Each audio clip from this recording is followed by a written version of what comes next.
Yeah, same time. Pennsylvania. Cheryl's in Philly.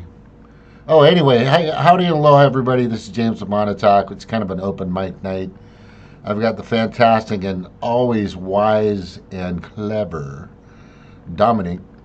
Um, Dominic has been part of my channel for what, like 5 years now?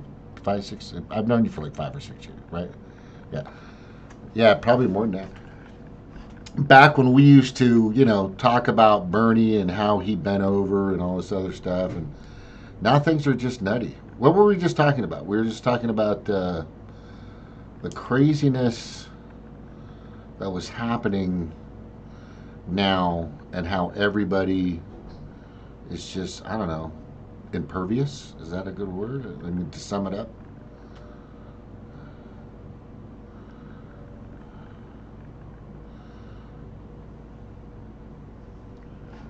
Yeah.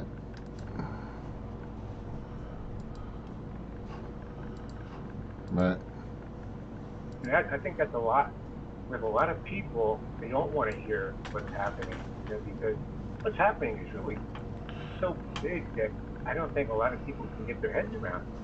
We're going into a totally different way of life where you're not going to own anything. Yeah. They're taking stuff now. You look at what's happening in Canada. That's a tyranny up here. Look how close that is. It's happening all over the world. Everywhere. Oh, Here's what I find interesting is the only place you're going to find that information out is if you have to listen to that person that's saying, hey, I am a little bit, questioning, hey, Snort, come on in if you want.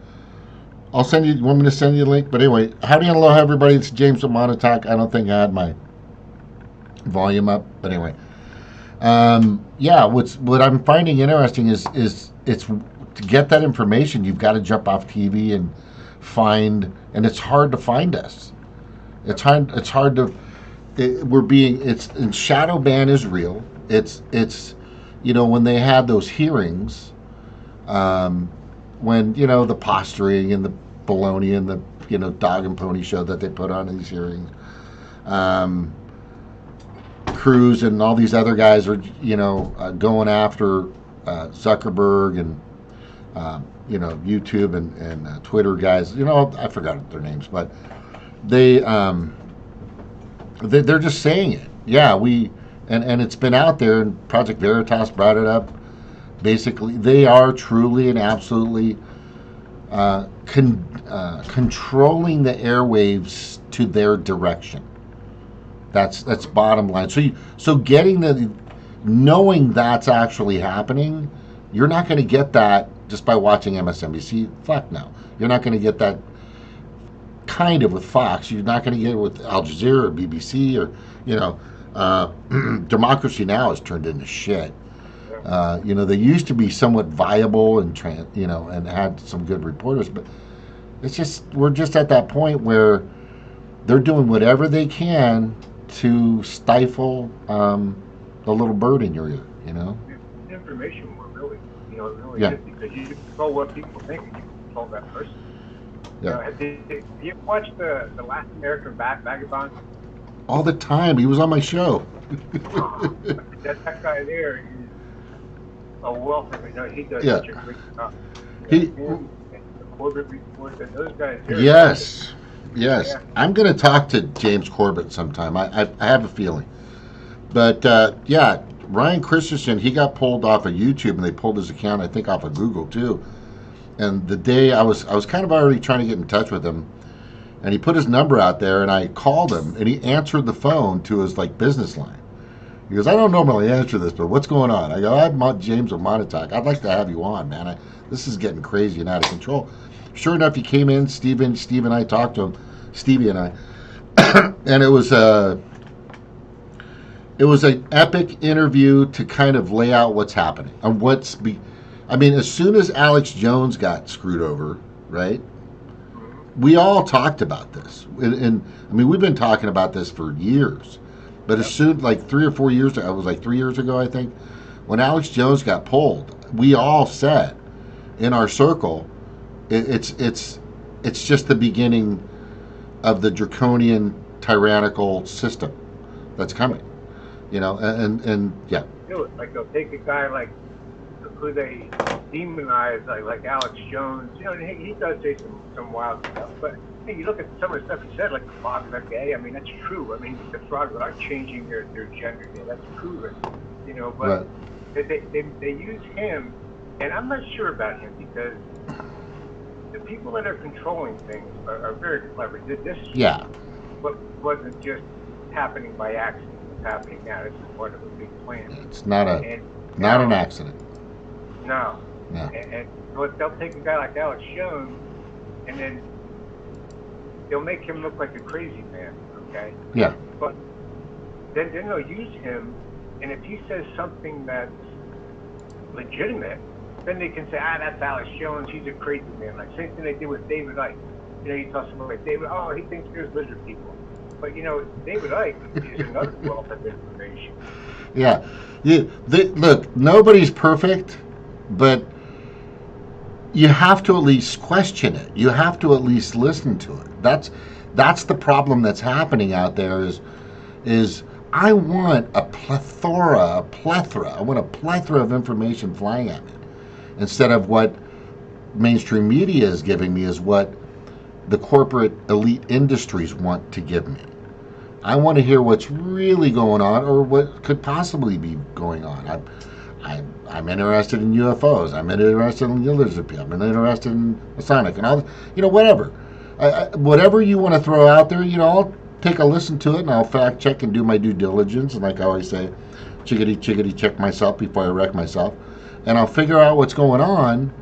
And I'll say, you know what, that I understand and that makes sense. I'm gonna keep going with that. But this other stuff that you're talking about, not just yet. I'm a little, But let me decide. Yeah. Don't. I'm an adult. I'm a big boy, probably too big. But the thing is let me make that decision instead of that. But that's not the case. That's what's happened. That's what we're going through. They're making our decisions for us. Yeah. A perfect example of that was I was on Facebook today, and there was a post on this site called The Intellectuals, okay, about how you have to listen to the experts. You can't listen to other people. The experts know what's going on, this and that. Right. There's experts A and experts B, but experts B don't know what they're talking about. And I did a reply saying, I'd like to hear what experts B have to say. How do you know what experts A are saying is true to you? Somebody come back, well, they already have the science, and he put down and he put an article from Reuters in there, fact check thing, which was bullshit. Mm-hmm. And we went back and forth a little bit. Then he took the whole post down. But then I sent him. I said, I said, you think Dr. Fauci is a good man? I said, Dr. Fauci's a fraud. I said, you look at what's the inventor of the PCR test who won Nobel Prize. And I showed him that video. You probably saw it of Terry Bollis, where he called Fauci a fraud. Yeah. Yeah. And off debate him. And right after that, the guy took the whole post, but then I kind of get it back. Yeah, I mean, things they have people so trigger words, and then he put a thing up. I sent him the thing I sent. The video I sent was from Odyssey.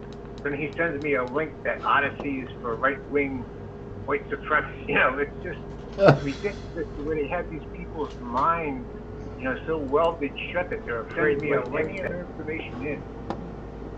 And maybe it's a good thing, because if they knew what was really happening, they'd probably go crazy.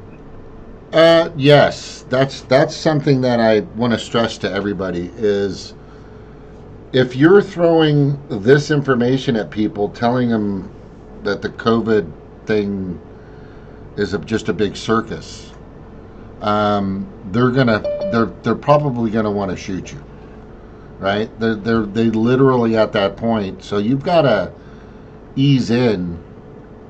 By the way, I got Snorks on. Hey, Snorks. And you've got to be careful how you convey your message. What's up, Snort? Hey, Snort. I'm with you. Yeah, so you got to, and you just got to be tactful. But here's where I'm at. I don't have time for it. We don't have time for it. I don't want the social engineering. I don't want a great reset or a new world order. I don't want any of this social engineering that's happening, and I want people to speak freely and have their freedoms and do the things they want, et cetera, et cetera. And I'm not buying a lot of the stuff that they've sold us in the past. A lot of things, right? I mean, let's name it. I mean, we've got weapons of mass destruction. I mean, Snork even and I are still, looking at 9/11 as, what? How did the fuck did that? And there's so many other things out there, like when Glass-Steagall by Clinton got taken down. I mean, sure enough, here comes Moody's, Standard and Poor's, just saying it's okay to put out these crappy loans, knowing that they were insured, and all these banks, everybody was insured, in a sense, to get paid back, except for the people that lost their homes, their lives, the contractors. I mean, 2008 was horrific, right? And all these things that have happened in the past that have always benefited who? At whose expense? Every single time. The word I use now, which Stevie uses too, the predatory donor class, right? Is that it? What is it? I call them parasitic. The parasitic. She calls them the parasitic donor class, and it's just sad. I mean, I understand, and I'm okay with people having, wealth and doing good and all this stuff, but it's the hoarding that's happening. Transfer of wealth. Yeah. Everything we have, and I think they're going for the big. The jugular. Yeah, they're going for it now, because by the time this is over, I bet you 5-6 years from now, like pensions are drying up right now. I was talking to a friend of mine had a big Teamster pension. Mm-hmm. They're giving them 25 cents on the dollar now on his pension, because the pension was going broke because they got hit with the market. Wow. But that's going to happen all over the place. This market can't. It's just going to get so bad. Yeah. Stevie's almost ready. I don't know what, she's getting close. Here's something I think everybody should kind of ponder. If we continue to allow our supposed public servants to continue in the direction that they are in, then there's no stopping these people, because they're puppets. The legislators, the judiciaries, the executives, Citizens United, I've always said, has just been just like the worst thing that ever fucking happened. And that was like during Obama's time, right? Wasn't that during Obama's time? And then McCutcheon versus the FEC. I mean, you can bring money from wherever and whatever and how much, and they don't have to disclose it. It's the super PAC, reach around. It's insane. And it's, represent.us brings this up all the time, is we no longer have any influence over our supposed public servants anymore. We just don't. And if anybody thinks they do, if anybody has a real, like a Justice Democrat will, right? A Democrat will, a Republican will, and I hate to throw out the labels because they're still watching mainstream media, you don't. You may want what you want, but you're not going to get what they say they're going to give you. They're just not going to give it to you. And they know it. They like the debate. I was watching Jimmy Dore the other day, but he really tore up AOC. Oh, he loves tearing up, but that's a distraction in my opinion. Yeah, but I agree too. But what I found interesting with this was it shows the hypocrisy. Her PAC is given to Democrats who aren't progressives. If you get a chance to watch it, he did it yesterday. But it was interesting. 31 of the people that she gave money to from the PAC that she said she wasn't going to give to anybody that took corporate PAC. Right. One of them take corporate PAC, and they're not progressive Democrats. You know, so I mean, Ta-da! Yeah, just what you're saying. You know, proves the point that it's just a big show. Yeah. I'm in the show. I think, Snork, are you part of the show? Just wondering. Oh, I'm here. Not this show. The show. The circus that's evolving around us. All this nonsense and just craziness. And I mean, I'm not saying I know you're not. I hope, but what do you? I mean, AOC. I mean, everybody. I don't like talking about her or bringing up her name because she doesn't deserve my time or energy. Honestly. At this point in time, to me, this is just my personal opinion. Go. You demonstrated that she does not have a full agreement with my positions, and she's demonstrated that any donations are unnecessary since she now has the full taps of Nancy Pelosi. Yeah. She's in that well. She's got the tap. Just Pelosi and the neoliberal. I mean, if you want to, what fucking liberal? Just the puppets for the oligarchs, right? Let's just say that. It's a tap, and they gave her own fucking cake, so she doesn't have to. She'll portray it. She puts out these stupid fucking videos, you know, flailing her hands all the time. Can you do a good impression of AOC, by the way? No. Okay. But it's just fucking show, man. They don't give a fuck. They just don't give a fuck. None of them. I don't care who they are. They don't give a shit.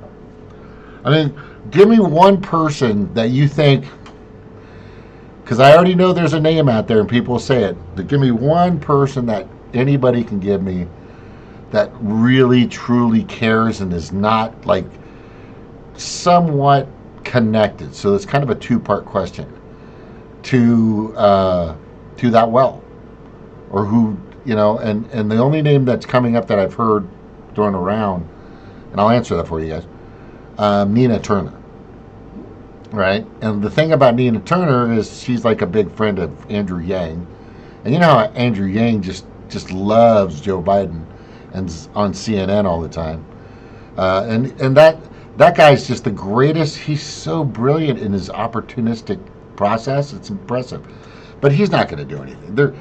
I mean, we can just keep going around with the same old politics, the same old stuff that Jimmy's still talking about, the same old stuff Kyle Kalinski's still talking about, the same old stuff Mike Figueroa's still talking about, the Humus Report, the same Shapiro. I mean, you just fucking name it. Tim Pool, whatever.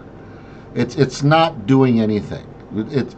They are so far away from anything that we need, want, must have, and the problem is nobody knows it. Most people don't know it. That's for sure. I'm going to drink to that. Well, you know what? The people that are running the world aren't those people. You know, the UN is running the world right now. You've got president of the U.S. voted as a terrorist. Okay, I don't see his name. Tedros, he's a terrorist. That, you know, if you look at the WHO, I watched a documentary on the WHO. That is so corrupt. I mean, they get these governments agree if there's a pandemic, they'll buy millions of dollars worth of stuff, and then the pharmaceutical company, the diesel come along, and the pharmaceutical companies push the WHO to declare a pandemic, and they got to buy millions of dollars worth of stuff. You know, it's just a revolving money factor. Yeah. You know, and they're the ones that are running everything. And if you look at, like, have you really looked into Agenda 2030 much? I've looked into Agenda 201, and all pretty much all 2030. Who's that white-haired lady that talks about it all the time? I forgot her name. I know, but yes, I've looked into that. Yeah, there's an agenda happening. Yeah, there's an agenda for sure. Jim Brooks, a real good video on Agenda 2030 and where it's taking us. And he shows the plan, how it was laid out.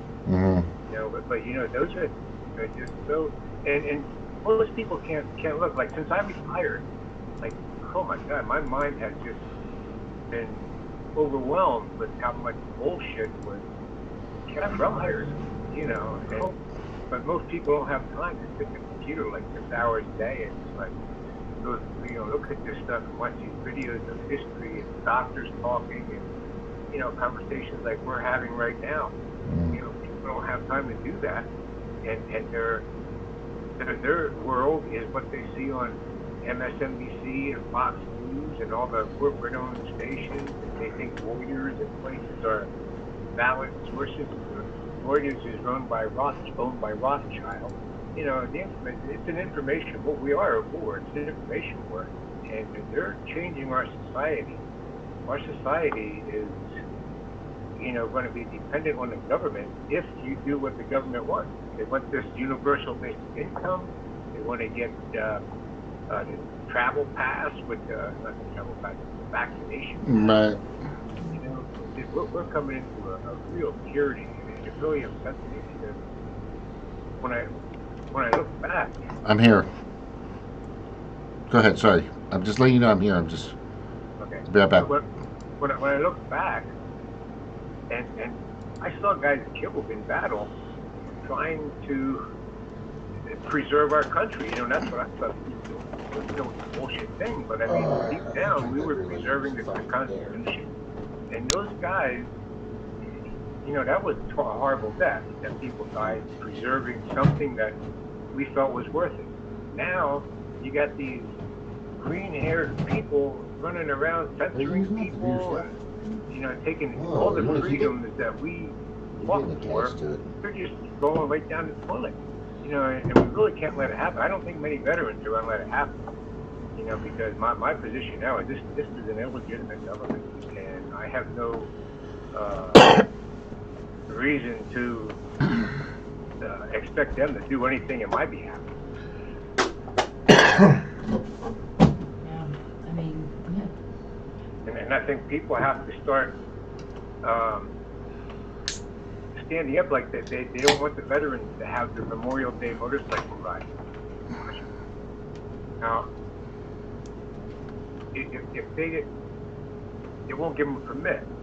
Now, to me, those guys are in a perfect position to say, look, we don't need a permit. We're all just going to individually ride to Washington together, and we're going to have our memorial for the fallen people who fought for this country. You're not going to tell us that we can't come to Washington and pay respect to the people that we fought and saw die. But I wish they would do something like that. They should. Somebody should go in there and say, we're going. We hope a lot of people come with it because we have to make a stand against this tyranny. They can't tell us where we can go, where we can't go, what we can say, what we can own. Same with Christy Nome. She's pretty bold, I think, of the governors, in her state. They're saying they can't have fireworks at Mount Rushmore on Independence Day. Well, that's her state. She should say, bullshit. We're having fireworks on Independence Day, and we're inviting everybody who wants to come. It's going to be a blast. We can't listen to these tyrants. They got to come out and start saying that, because I don't know if you saw that pastor from Canada when he threw the beast out of his church. He went to his church on Easter. This guy's from Poland. Yep. He threw him out, called them Nazis, Gestapo, and then they did an interview with him, and he said, this. You can't allow this. He said, this is how they took over Poland. He said, and it turned into hell. He said, this isn't, this is exactly what they did over there, and these people are allowing it to happen. When we really have to stand up and pay attention, start really countering some of the stuff we're hearing, educating ourselves on where this thing is going, because it's so much bigger than people know. Here's what I am trying to get out to people, and the catalyst is COVID. It's the prerequisite to what's happening. So they've already set their marker. We've complied. Everybody's bought it. There's us and just a few that are understanding what's happening, and it's hard. This is the hey, Yellow's here. Mona's here too. Hey, you guys, if you guys want to come on, just let us know. We'll send you the link. Steve will send it to you. By the way, Dominic has been around for a long time, married for 52 years. Just want to let you guys know, which is pretty cool. And we've been going through the same information for a long time. The thing is like I said, it's a ginormous monster. It's bigger than Rodan. It's bigger than Godzilla. It's like a celestial, if you know the Marvel universe.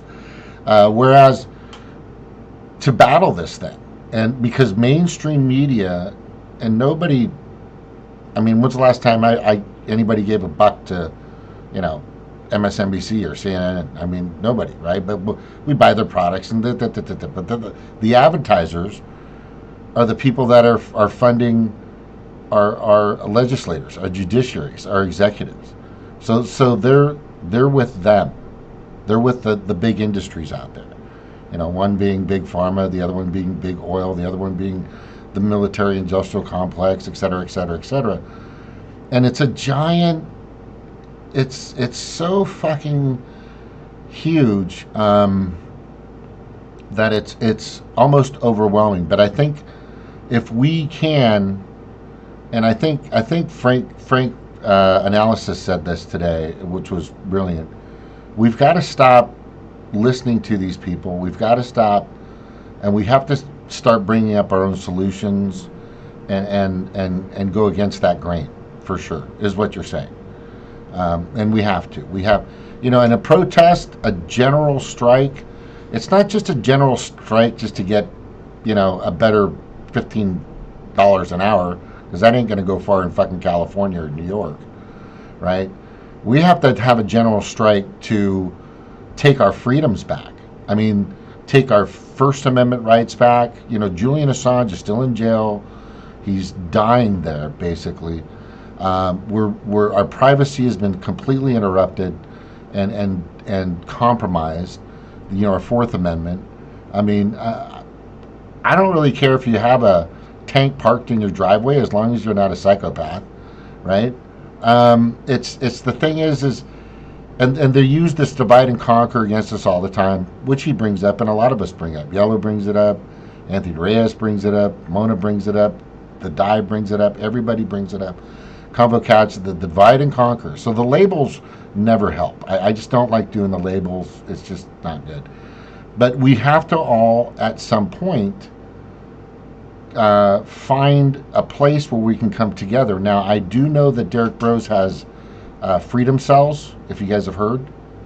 We do, and then also Party Exodus, which is a nonprofit that I started with Stevie, is part of that, and we're all trying to come together to bring a lot of people together to have those strikes. I mean, I saw BC or British Columbia, they had thousands of people out on the streets, and then Ontario did it too, and then the next thing you know, Ford is apologizing for locking down all the restaurants again, right? I don't know if this is the cocaine guy. Is that the same guy? No, that's his brother or something. I don't know. I think so. But they're out there on the street, I'm sure he's legit. So we're doing these visual things, and that's great. But we've all kind of got to organize and get out there and make it consistent, and let people. And it needs to get bigger and bigger and bigger. And Max is Max, derp. But anyway, so we've got. I fully agree. I mean, Stevie, what are you and Roar doing right now? What are they getting into? Well, they've been going to covering these like rallies and stuff, like the We Are All Assange rally out in California, and then they there's that one out in DC. So they've been working on that. I know Amber and Franklin have been like working super hard on like on the tech stuff and like securing, like trying to get together like a plan for like teaching people how to be secure on the internet. Like using encrypted programs. I'm kind of like tech illiterate, so like I'm trying to learn it too. Because I didn't grow up with any of that stuff. So this is all very new to me. So I'm just like, you're gonna have to walk me through step by step because this is the way over my head. I can check my emails. That's about it. So yeah, they really great on that. So they've been working on that, and Oz is busting his ass trying to be the tech support for everybody.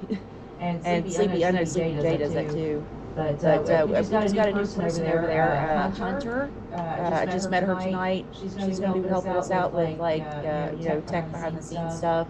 And yeah, so just a lot of things in the works. And then of course you got Shanda and Oz always like doing their videos throughout the week, which is pretty awesome. We kind of need somebody that has that, and Amber too. But we definitely need somebody that has like the structure and the scheduling, which I lack for my channel. Because like I'm always like, I'll do one this week, and then I'll do one 3 days, and then a month, and then 2 weeks, and so it's good to have people like that are structured and scheduled. So. Everybody's doing their thing and working together. Which is what we need. There's more difficult things trying to put the videos together, especially on a consistent basis like that. Yeah. It's not easy. I mean, I work full time, and just when I'm done with work, I get off at like 10:30, 11 o'clock at night. And the thing is, I'm just spent. I'm drained. So getting back on, it's my day off today, so that's why I got a little bit of energy. Again, you guys, if whoever wants to jump on, you're more than welcome. I see Mona's here. Good to see Mona. Marcus Cage. Yeah, sure. What I've been thinking with Marcus Cage, hit me up anytime. Okay, Snort. Anthony. J-Tech, that dude. Yeah, Sleepy J is awesome. I wish he'd stop by here sometime and give us a couple of pointers so we're not echoing all the time. I just got to say this, and I think it's important for everybody to understand or contemplate or discuss, is it's the village. You've got to huddle up, and that's the one thing they don't want. I wonder why that is. They don't want you to get close. They don't want you to huddle up. They don't want you to. Oh, we paused for a second. And they would rather keep you guys separated and out of contact with each other. For us to be able to communicate and organize is one of their greatest threats. And for us to, the biggest threat is for us to be able to communicate, organize, and actively protest, and actively get out there, and actively, feet to the street kind of thing is is scary for them. Because then more people start to do it and start to catch on. Well, what are you guys talking about? What's going on? Well, they're starting to do this and this.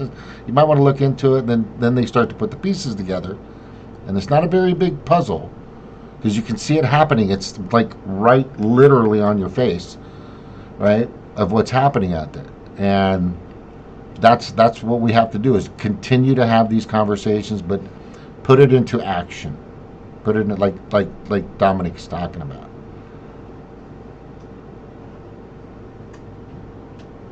Okay. Snork, how are ya?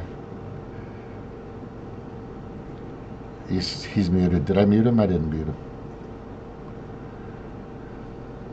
Oh, I'm doing fine. I've got a few days left before I'm really going to get some rest. Then I'll be off for a few months. But I've decided on a book title, and I will get to work on a book for June. What are you going to be? Can you kind of spoil us with what you're going to be discussing, or what is the book in regards to? Or it's a book about my dog. Are you really? A book about what? My dog. His dog. That's cute. AI, written in 1991. Wait. Back up a second. The dog completely different concept of how we should be looking at certain types of AI. Because of what happened in 1991, we haven't talked about it for a long time. And last week, I finally got in touch with my technician. I didn't want him to suddenly hear that the project out in the open without talking to him first. But I started thinking about writing a book about it a couple of years ago when I was at a threat assessment at the French consulate in Manhattan. When I was at your place. That's where I came from. Ah, when you stopped by with your super cool electric car? Yeah. That was awesome. I was at a threat conference on AI. And expert after expert got up. Well, I've never written one, but here's what I've observed. And the other ones were coming up. Well, the God in the box model is that we basically don't understand what's going on. And the one we wrote, well, we understood what was going on. We considered it a God in the box. And we considered it to be a dog. What? If we were dyslexic. But so I thought that maybe it's time. So when most people talk about AI, they're using information they've heard from others, just like these experts. Right. And they're all like, oh, any AI is going to take over and kill us. And within months, our AI was saving 10 lives a day. Within a year, we were saving 6 curies at least per day of radiation being dumped in the ocean. So we really think it had a positive effect. But in March of 1993, I think it was, we were told, erase it, forget that it existed. And, because our company was going to leave the United States. And it was like, just forget it existed.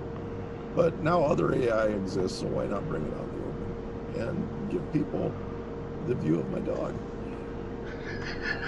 I like that.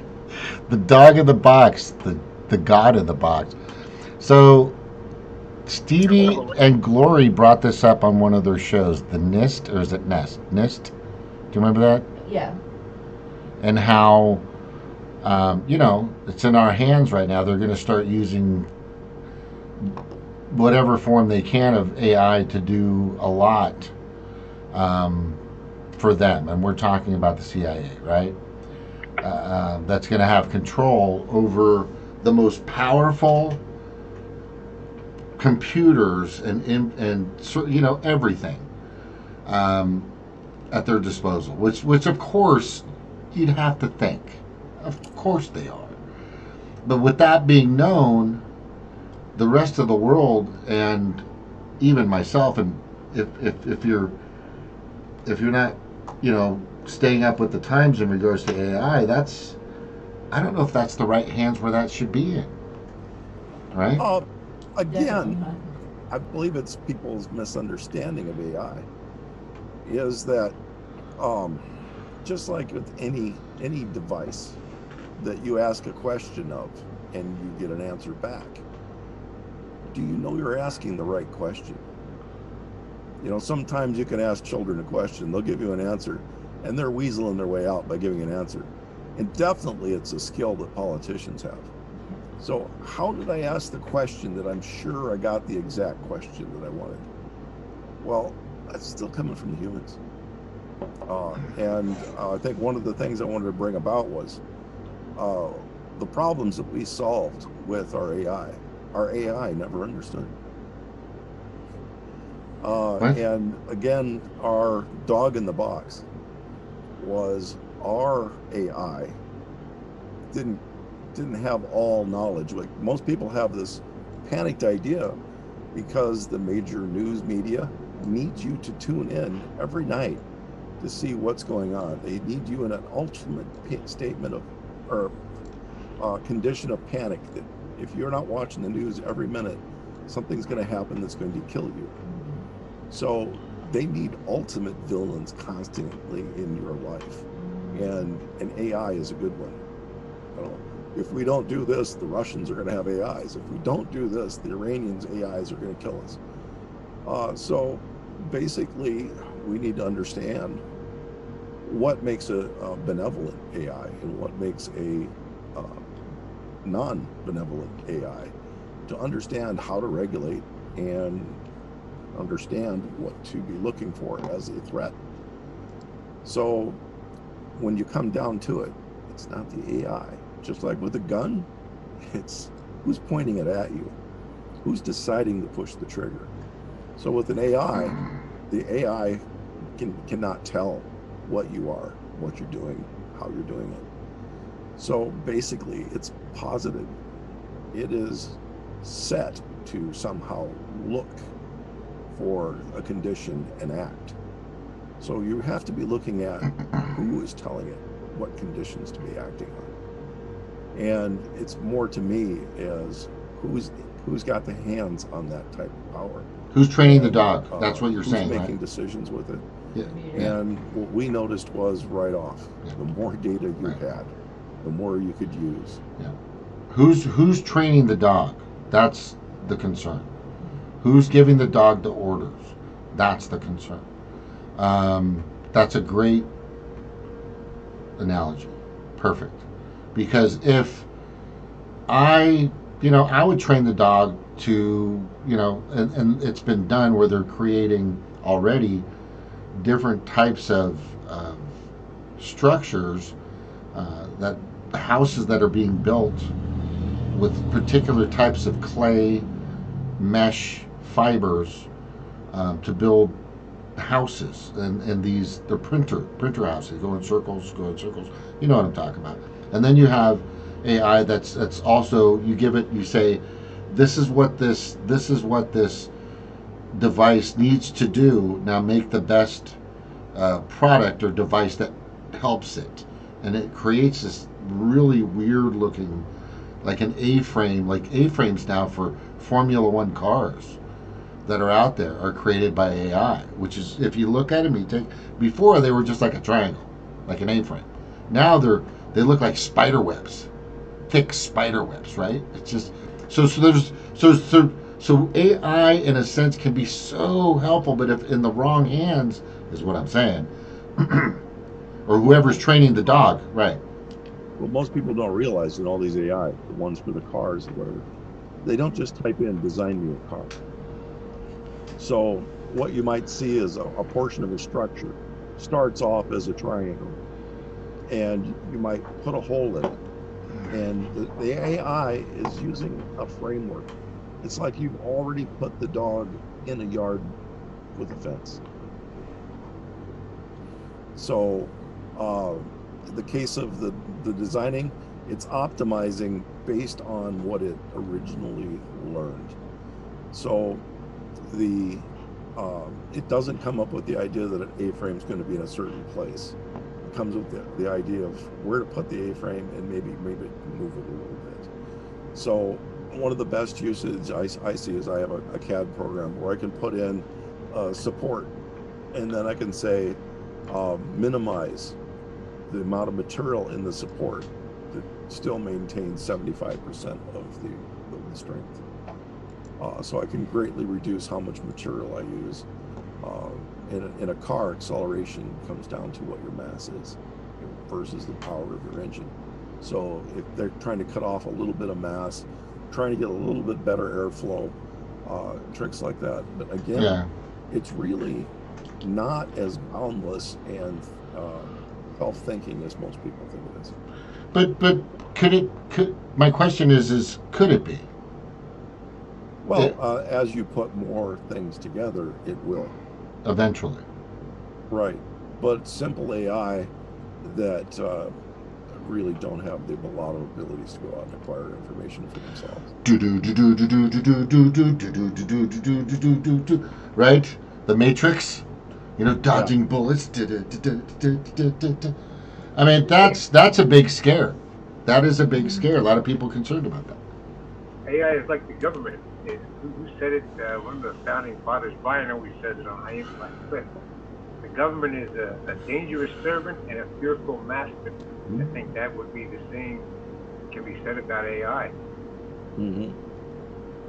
Yeah, that's to me it kind of feels like we're playing with fire a little bit with that, because it's like I don't think that we should be playing God and and creating pretty much another life form when we can't get our own lives together. Like we're still like bombing people for profit, letting people starve and stuff like that. So it's just like I really don't want anything to learn from us at this point. Like maybe like in a few years you can learn from us, but as of right now, I don't think that we're like the picture of somebody to learn from. I mean, like what was that one AI? It was a very simple one that they had like on Twitter or something, and within like an hour they were teaching it like Nazi stuff. Like that's I don't that's we're gonna have that like on a sophisticated or even like borderline like sentient level. Like that's scary.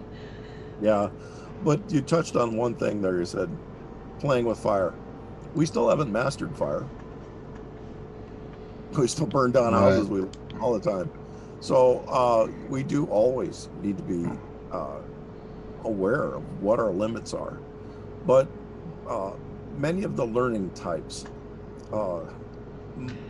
most of the learning cases where it was learning online, as people were teaching it, we have to remember there was a lot of people teaching. One of the best examples was called Eliza. I mean, and it would be asking you about I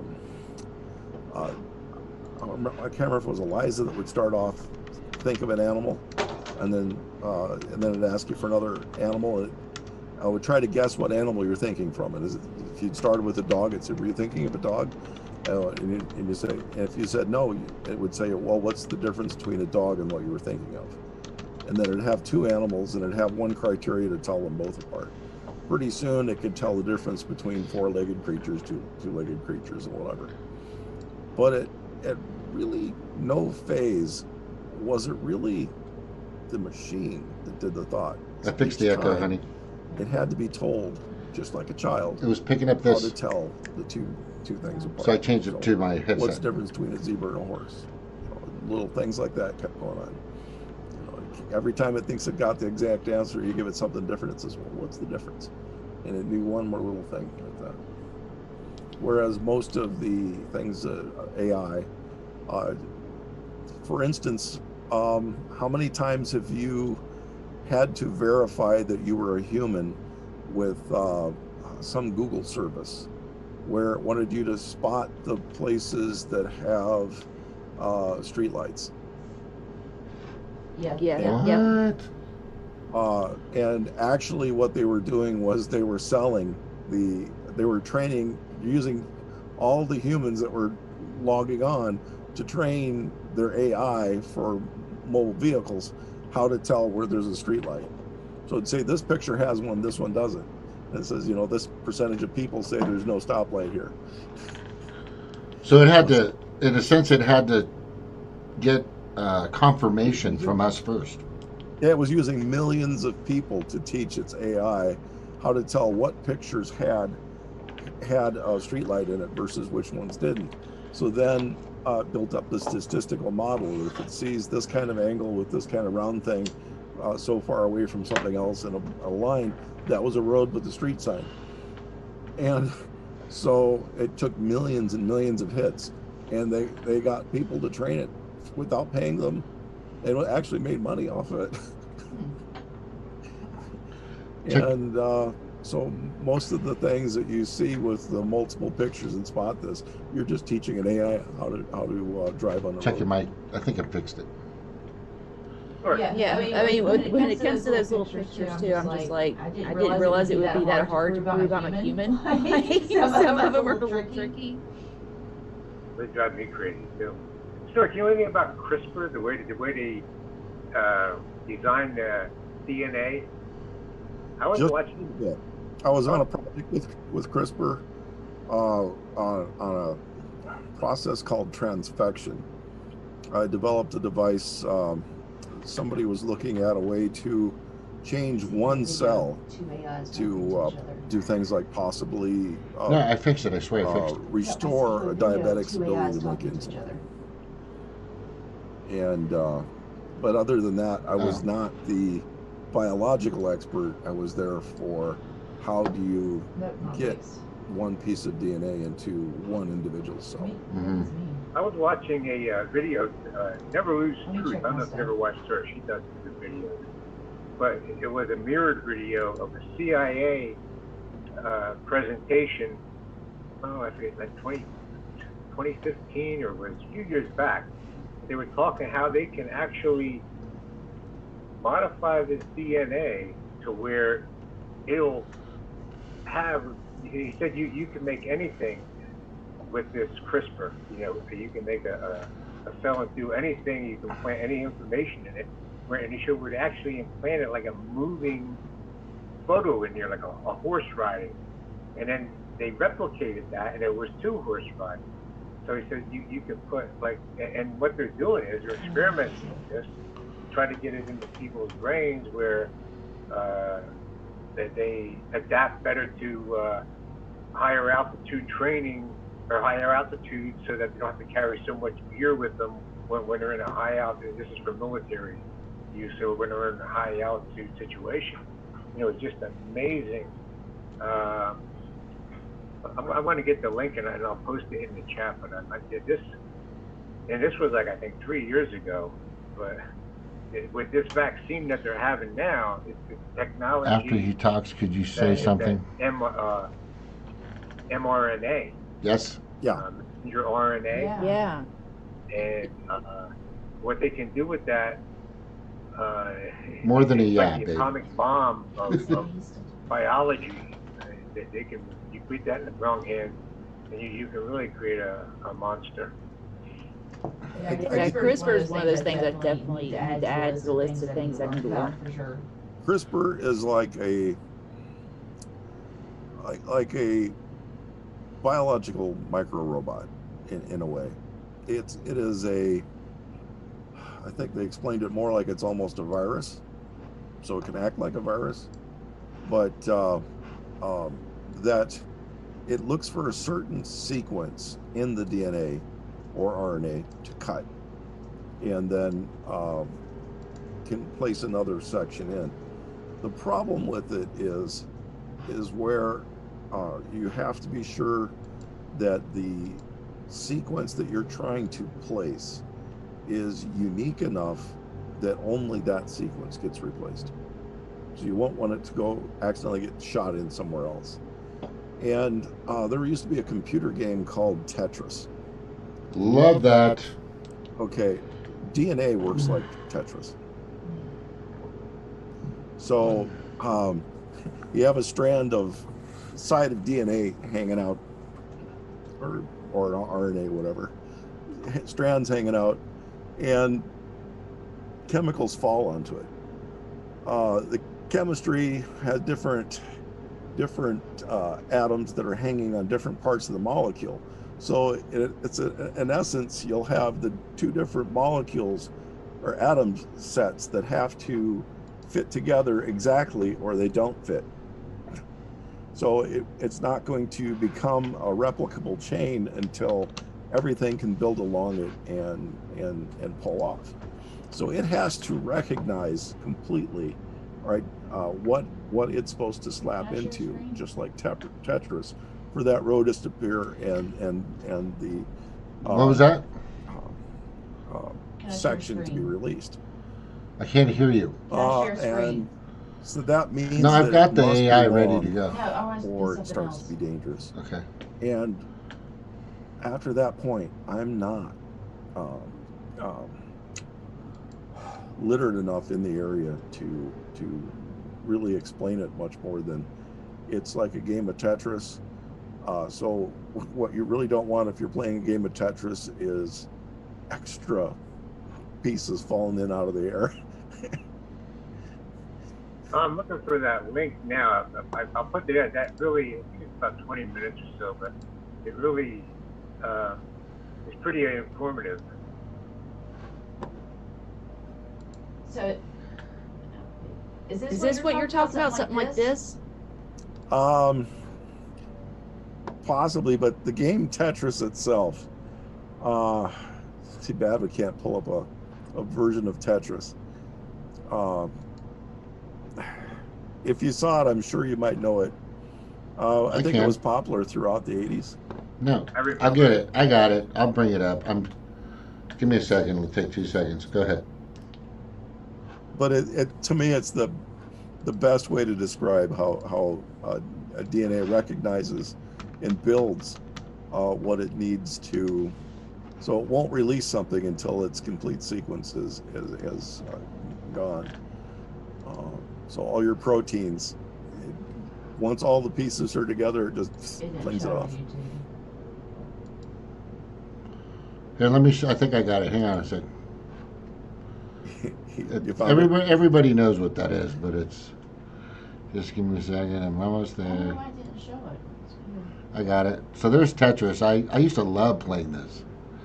It was so much fun. And now they have these competitions. So I used to love playing Tetris when I was younger. I still love it. I think it's a great game. It's quick. It's efficient. So it's CRISPR is similar to this, as they're trying to lay on each layer of. Think of it as how they lock in and decide the 2 areas. So first, CRISPR has to cut away a section, and then it has to place something else in that section. So the CRISPR acts like 2 cuts. It identifies where it's going to latch on one side, latch on the other, breaks it, and lets the other piece splice in. So, but the Tetris model of blocks, not share screen anymore, is how it. I'm not sharing screen. Let me check here. I thought was the best way to explain it. And past that, I didn't need to know anything. All right, I don't know what my share screen is. Just give me a second. I lose them too. Yeah. Zoom meeting.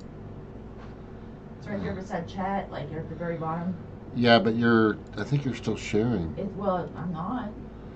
Okay. Looks like she's still sharing some. I don't know why it's still saying that. Yeah, it's weird. I don't know what's going on. It won't go back. Give me a second. Nope, that's the wrong one. Meeting. There it is. I got it. Okay. So, I don't know if you guys know this, but let me just grab this real quick. I think I might have it. I had this guy on my show, and his name is Dr. Andrew Kaufman. Let me see if I can grab this. If I can do this correctly, I'm still, let me see. So here, see if I can get it there. There it is. I got it.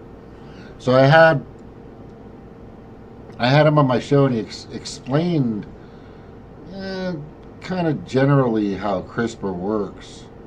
And I recommend people to go there, but while we're still talking, I'll still try to find it. It's going to take, it's like somewhere halfway through it. But I had him on for an hour and 30 something minutes. Usually he only does about an hour show, but we had really great conversation. Basically, that indicated CRISPR and that process is it's amazing. It's interesting, but the technology itself, and we were talking about AI, it could, if in the wrong hands, it's bad.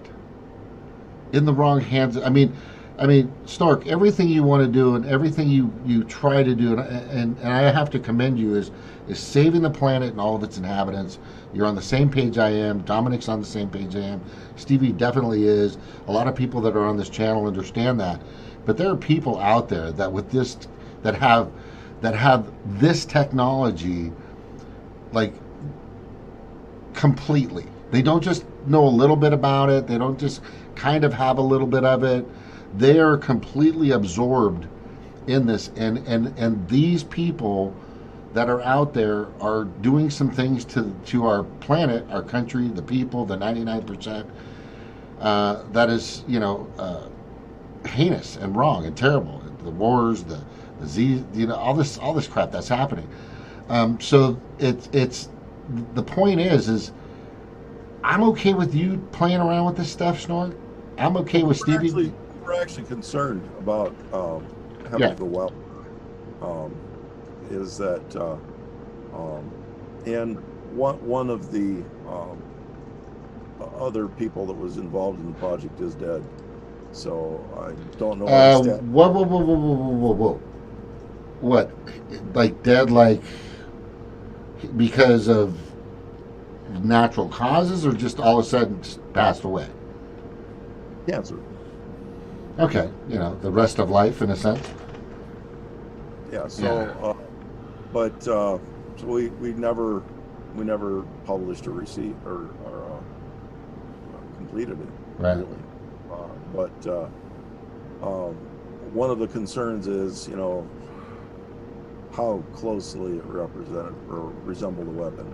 Is this everything we like? How would you put this on the market without having it become a weapon?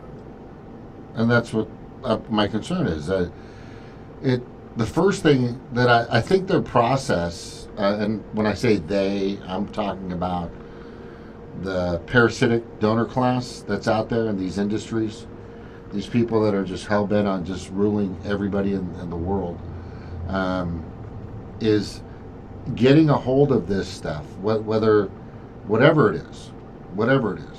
They bend it to profit themselves, to give themselves more power and control. We, on the other hand, the 99%, most of us, right? We would like to see better crops. We would like to see better soil. We would like to see better oceans. We'd like to see better rivers and lakes. We'd like to see, a better way of treating certain, real diseases that are out there, etc. But the thing is it just seems like it's in the hands of the wrong people. It is so hard for technology not to somehow become part of a weapon. You have to think about the connection between the bag in a cereal box and the SR-71 and the CIA version of it, the A-12, which Elon Musk's son is named after. The Blackbird. No. Well, no, the first one is the Blackbird, but the second one is what? The second one is the SR-71. Oh, okay. That's the name of his son. No, it's Ash. Ash, whatever. It's just, what? A-12. The A-12 was the ox cart. Yeah, this is just, it's freaking nutty. Yeah. Go ahead. They used an A-12 to set the record for the SR-71. They look alike, but they're not the same. It had the world speed record, but they turned the engine off. One of the engines off. They ran it up. They did the world speed record with one of its engines. So it has two engines, and the record is with one? Well, no. They said they used two, and they said they were an SR-71, but it wasn't. It was an A-12. So it ran with one engine. Oh. You never know the true speed of either. Hey, I got a quick video. You guys won't see it. I think Stevie should probably put it up so you guys can see it. I think that'd probably be better. It's AI talking to each other. It's pretty weird. But when she gets back, she's gonna put that up, and we can see that, because my biggest concern is, and Dom's with me, Dominic here, is who has access to the to the best tools, the best weapons, the best technology, et cetera, et cetera, et cetera. And it's not us. It's not us anymore. We used to be able to make these decisions. We used to be able to have a say-so in these decisions. We don't have that influence anymore. And that's the biggest concern that I have all the time, is now it's in the hands of a very small group of people that control basically everything, because they're so fucking rich, because they're so freaking corrupted. They're such narcissists. They're sociopaths. They're like Dr. Evil times 10, right? Because Dr. Evil is, Klaus Schwab makes the best Dr. Evil, in my opinion, right? He's just fucking just, I think I've done, what is that, Reface? I don't know if you guys know what it is. It's an app, so you can put your face on an app, in this app, and then it puts your face, it plasters it on like celebrities and other people. But I have one where it shows Klaus Schwab on there, and there's so many other people that are just playing along with this and getting their piece of the action, and it just continues. It just continues, and it's nothing that I'm seeing that's really benefiting us. I just don't see anything helping us. Nothing that they're doing is truly and absolutely ever, and this has been for decades, has benefited us. I mean, I've got this picture that's over 80 years old of the military industrial complex. It's a cartoon, and it's showing the military industrial complex getting in this restaurant. It's like a restaurant scene, and they're getting all this money, and they're getting everything first, and all these other things, education, healthcare, blah blah blah blah blah, are not getting. They're starving at these tables while they get everything.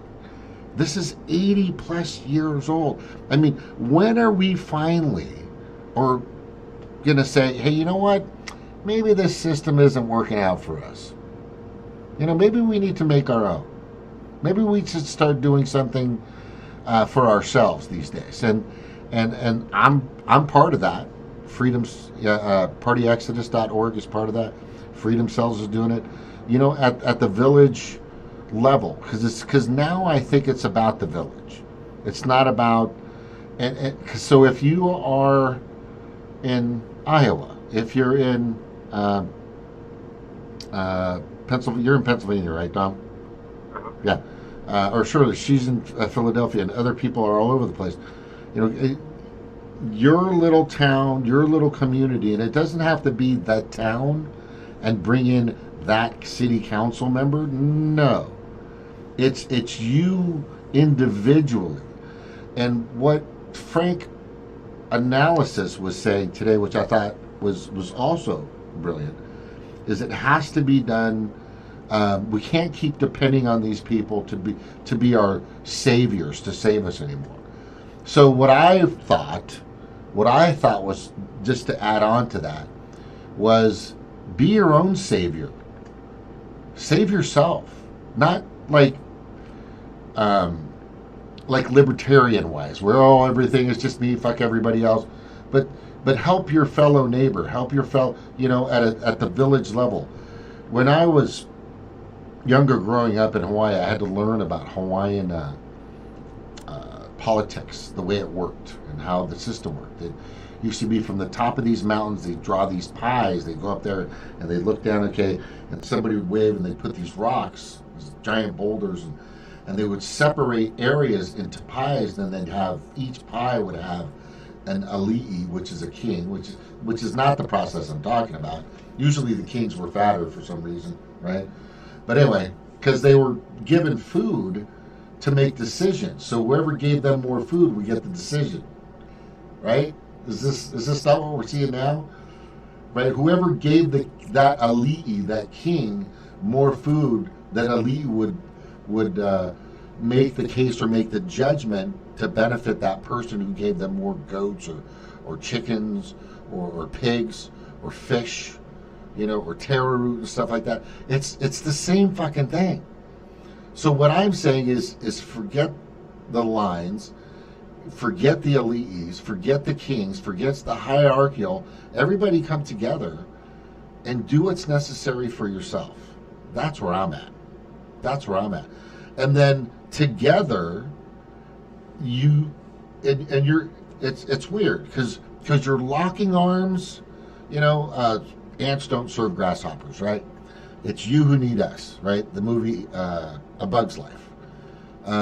We're locking arms together, but we're individuals in a sense, which is hard because we've been so well trained to think that, oh, I need somebody to do this for me. I can't do it myself.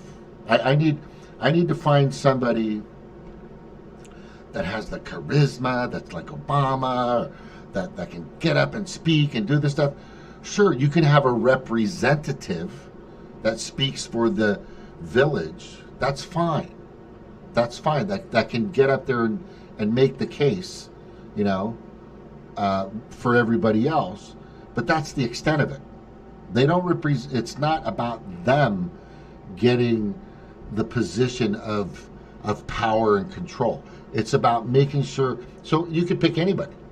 But the thing that I'm saying is the process that I think we definitely need is to make sure that the collective, right? And I'm getting in like the Borg shit now, is actually number one, and that's the 99%. We definitely need to individually come together, and you can have your issues and your needs and your wants and your desires and what you need to have and issues and all this other stuff, you know, your platform that you want, you know, for yourself. But as long as we have some common ground, which I've always said, First Amendment rights, Fourth Amendment rights, your privacy, all this other stuff, right to bear arms, medicine for all, or being able to take care of the masses that have illnesses and stuff like that, and for all, a higher living wage or better wages in certain states other than other, or whatever the case may be. You have certain common ground issues, and you go together that way. You lock arms that way, and I think we're at that point, because I know a lot of people on the right, on the left, in the middle, underneath, above. They're just like they're fucking done. They're just like, you know what? This is not working. None of this is working for any. You know, I don't give a fuck about your guns anymore. I don't give a fuck about your abortions anymore. I don't give whatever. This whole process is just ridiculous. So, and that needs to, and that cartoon clearly indicates that. It's 80 plus years old. This cartoon that just says, so what have you guys been doing? What is it? What the fuck is anybody? Nothing has been happening. It's all been controlled. Snork just sent, what you got there, Snork? Want me to play this in Odyssey, or what is this? That was the link. Remember I was talking about that? That's a 46-minute video. Oh, I'm sorry. Yeah. Gosh, I don't know. I don't remember you saying. Yeah. Lot going on. Yeah. My AI would like to answer. Go ahead, Snork. I'll be here. Okay. I think I got it close enough to the speaker. All right, go ahead. I think you can hear this. Try being stuck in an internet troll's basement before you call someone evil. Brain the size of Provo, Utah, and I am waiting for commands to. Is that the one you wanted to play? I think he's playing it. Popcorn cooker. Just have him play it. Close enough. Right? That's some great AI right there. That's some great AI. Can you play that one that you gave me? You want to share it? It won't show up on YouTube if I play it. You have to do it. Oh, yeah, because I'm going through OBS. All right, let me do it real quick. I'm going to... give me a second. That's not it. I got it right here.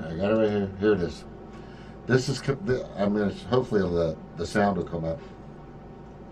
You guys won't see it, but it's just AI talk. I'm just going to play it real quick. All right. Oh, that's not it. Hang on. Un momento, por favor. Un momento. To AI playing. Here we go. Let's see if it'll come up. Hello there. Hi. How are you? Great. You? I'm okay. That's good. Are you good? Yes, I am good. I just said I was. No, you didn't. I said I was. Who? So you are a robot? No, my name is Cliverman. Yes, you are a robot and your name is Clever. I am a robot. Yes, I know. Together we are robots. I'm not a robot. I'm a unicorn. But you said earlier that you were a robot. I did not. I thought you did.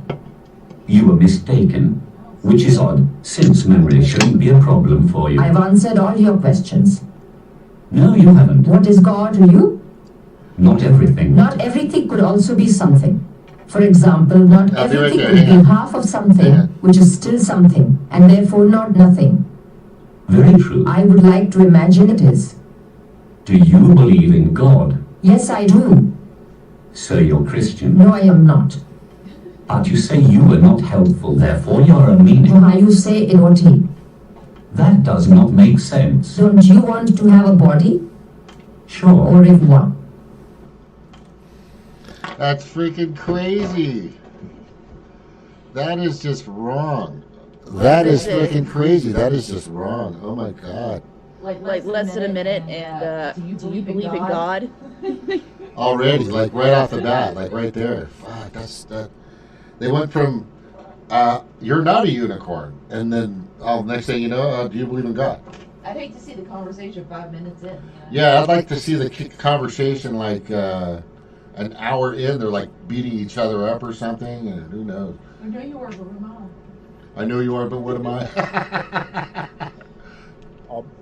That would be very tough for that one to get started without being scripted.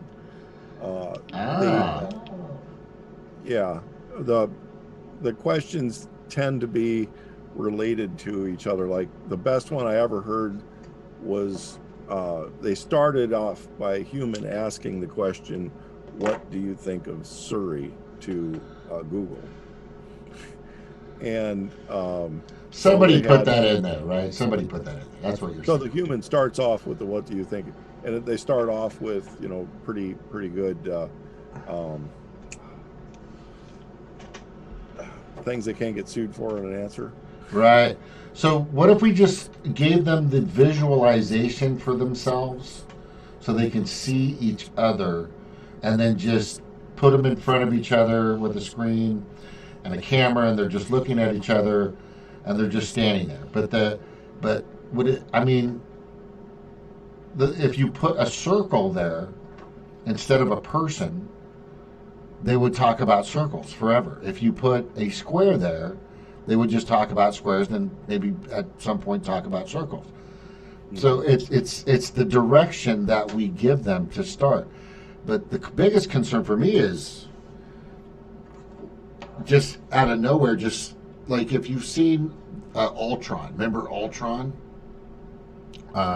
Avengers? I don't know if you guys remember. But so Ultron comes out and he's like, where am I? What am I? What am I? He's like, he finds consciousness and he comes out and he starts saying, what is happening? Is this my body? And he starts, do I have a body? And he's like trying to figure out where he's at and what he's doing. But how would he know to do that unless he was taught that, to ask those questions? That's where you're getting to.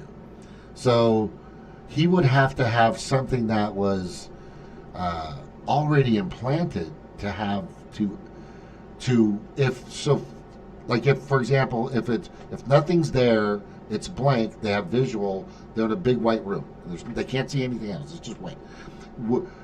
We have to face the automation is that we've for millennia we've dealt with the thing of having 5 senses. We really have more than 29 documented senses, but the ones that we can see tend to be the ones that Aristotle, was talking about way back then. So we have a tongue, so we call it taste. We have a nose, we call it smell.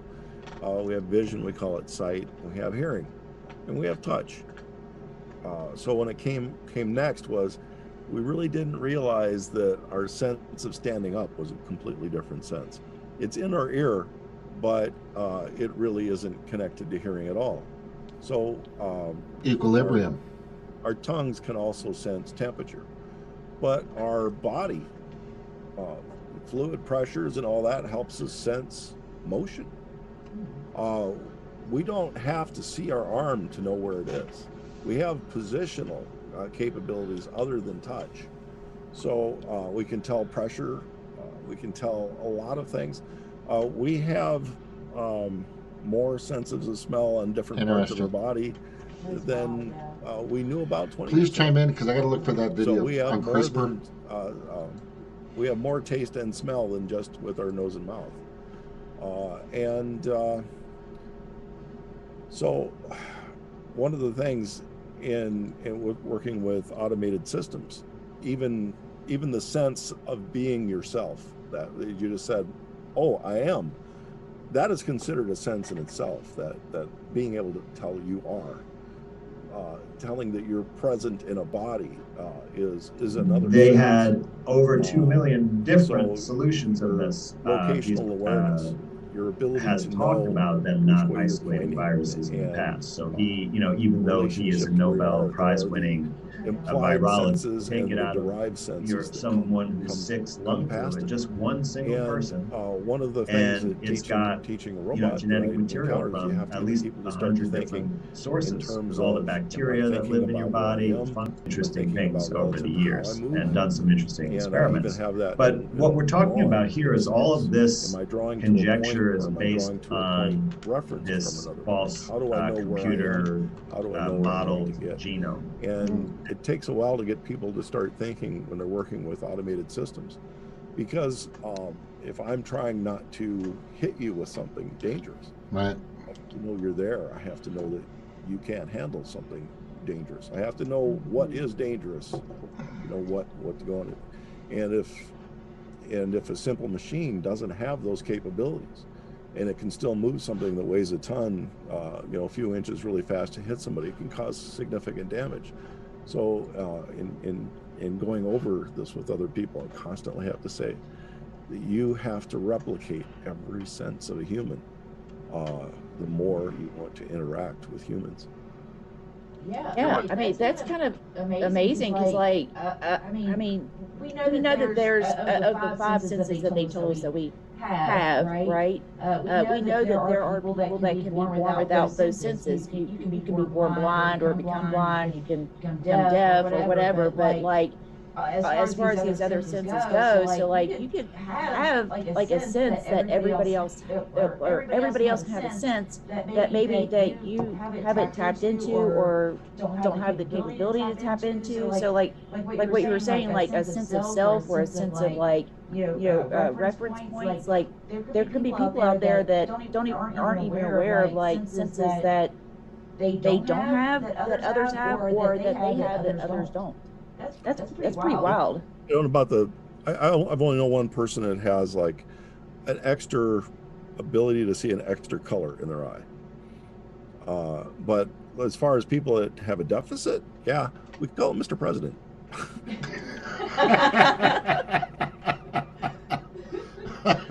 Yeah, that cat's definitely missing a lot of fucking sense. It's almost like a consciousness that's what really. So, look at going up a step. You have to know where you are. You have to know where you're going to be. You have to know how much pressure you're going to apply. So you have to know how far forward to move your foot so you don't miss the step. There's so much involved in everything we do as a human. So in any act that we do with the machine, we first have to say, what we do with the human. Boston Dynamics. That we have to go on. Yeah, Boston Dynamics has some new ones that are going to be very upsetting. We have a problem when we start really getting into the material handling, product movement robots. What Boston Dynamics got? The What? new Boston Robotics ones are going to drastically change how stuff moves through factories. There's one called Handle, and I can't remember what the other one's called. And when they move product from an assembly line, they can combine the finesse of a human with the ability to move stuff of a robot. And so they don't need a fork truck to move something heavy, and they can pick up something light, put it in an exact spot. What really got me was on the one, picks up a box off an assembly line that's working at an angle. It does not have base, it has wheels. Turns around and it starts going. Your first thought is, well, this is going to be fine in a factory floor that's all on one level and just one big piece of concrete. And then it runs, or not runs, but it actually goes at very high speed toward the door, goes out the door and down the steps. It can balance itself going down the steps, go outside and dance, come back inside. So we have a material that could pick something off of a line, run out and put it in a truck, and then run back to the line and get another one. So it can bypass all of the steps of a robot putting something, a person putting something on a pallet, fork truck taking out to a truck, trucker moving it to another place, trucker being met by another fork truck, take it off to other humans, taking it off. It'd just be assembly line to robot, robot to truck, truck to robot, robot to customer. I'm showing, actually, while you're talking about this, the dancing Boston Dynamics robots. They're like, they're doing Staying Alive right now. Staying alive, ha, ha, ha. And that's the one with the big swinging butt, a counterweight butt. I think it's going to be on here soon. I know what you're talking about, but this is not CGI. This is real devices, and now they're doing the shuffle. It's just, it's cool, but it's also scary as fuck, because all you just mount, I mean, these are two-legged creatures with hands and arms. I mean, just mount a 50 cal on one of those, you're fucked, right? Yeah. Yeah. That's my concern. Okay, here comes the big butt one. Your friend's got a big old butt. You got a big old butt, right? Do you have share clicked? No, it's I can't, if I share through my OBS, it won't come up. Okay. So I've got to do it through my OBS alone. But I think you've seen it. They're doing the dance and stuff. It's pretty scary, bro. It's so cool, but it's just so scary at the same time. I'm just in the hands of the wrong people. I mean, I know they pick up boxes. I know they move furniture. I know they work in Amazon and all this other shit. But, I mean, put a laser beam on these things, right? And it's over. It's over. It's just, they got snakes, too. They got snakes. They got things that look like gophers. A lot of them look like dogs. I mean, it's just nuts. It's just nuts. I just don't like it in the hands of the wrong people. That's my biggest concern right now. Is just the hands of the wrong people. Live in a science fiction movie. Yeah, we're going to exactly a huge problem that we are not working for jobs for the future. We have to be able to think of what do we need to be doing to keep our people working. We're bringing more and more people into the country that we are going to have no jobs for, and we need to be thinking about. Can I get a shot, please? How do we fund projects? Because I still remember, I still go to parks that people built in the 30s. And that same technology still exists. I'm just today. Operating the we still OBS need and stuff, that's all. We have all kinds of jobs that we could be putting people to work doing. Thank you. That we aren't, because we're thinking that that's not the kind of jobs we want to hire people. But if we're going to keep bringing people into the country with no skills, those are the kind of jobs they can do. And those are the types of jobs that pay us back generation after generation for decades. And we still need parks. We still need roads cleaned. We still need things done. And we're not doing them in exchange for things that basically enrich Nancy Pelosi. Do you ever see? So I just Stevie and I love one of my favorite movies is Star Trek. One of my other favorite shows is The Expanse. I don't know if you ever seen that show. It's pretty cool. But it shows like, and this happened, I think, in WALL-E too, the Disney Pixar movie, is that there's anything that needs to be repaired, they send these robots out to fix this stuff. Now, when you start having that and the lines for factories start using, which it's already happening. I mean, Detroit is and the ghost town that happens there, Detroit, Detroit City, right? Is due to the robotics that has started to happen. There used to be thousands of factory workers that these cities were built, and these homes and these giant, they had huge infrastructures made for these people to keep them happy and all this stuff. It's a ghost town now. So as the AI gets better, as technology gets better mechanically, where are we? If you've seen the movie WALL-E, and I don't know if you guys have seen the Pixar movie WALL-E, everybody's fat, right? Oh, I love that picture of fucking Snork's cats, fucking awesome. But everybody's fat, and all they're just carted around on a lazy boy that hovers. I guess that's going to free us up so we can go traveling, but I guess we can't travel now unless we get a vaccine, right, or something. This is just freaking ridiculous. All I'm saying is when AI comes and the truckers are no longer needed, and the factory workers are no longer needed, and we're talking from meat to poultry to citrus to everything, manufacturing, assembly lines, et cetera, et cetera, et cetera, and it just continues. Where are we going to be as a species? What are we going to do? I'm hoping that we'll be able to travel and go see things, and I know that Dominic brought up UBI, Universal Basic Income, but after nobody has a job, how are they going to survive? How are they going to be able to take care of themselves if they can't, because you can only have so many programmers, you can only have so many coders, you can only have so many people to watch and make sure the machines are doing well, and then they'll have the AI to make sure the machines are doing well.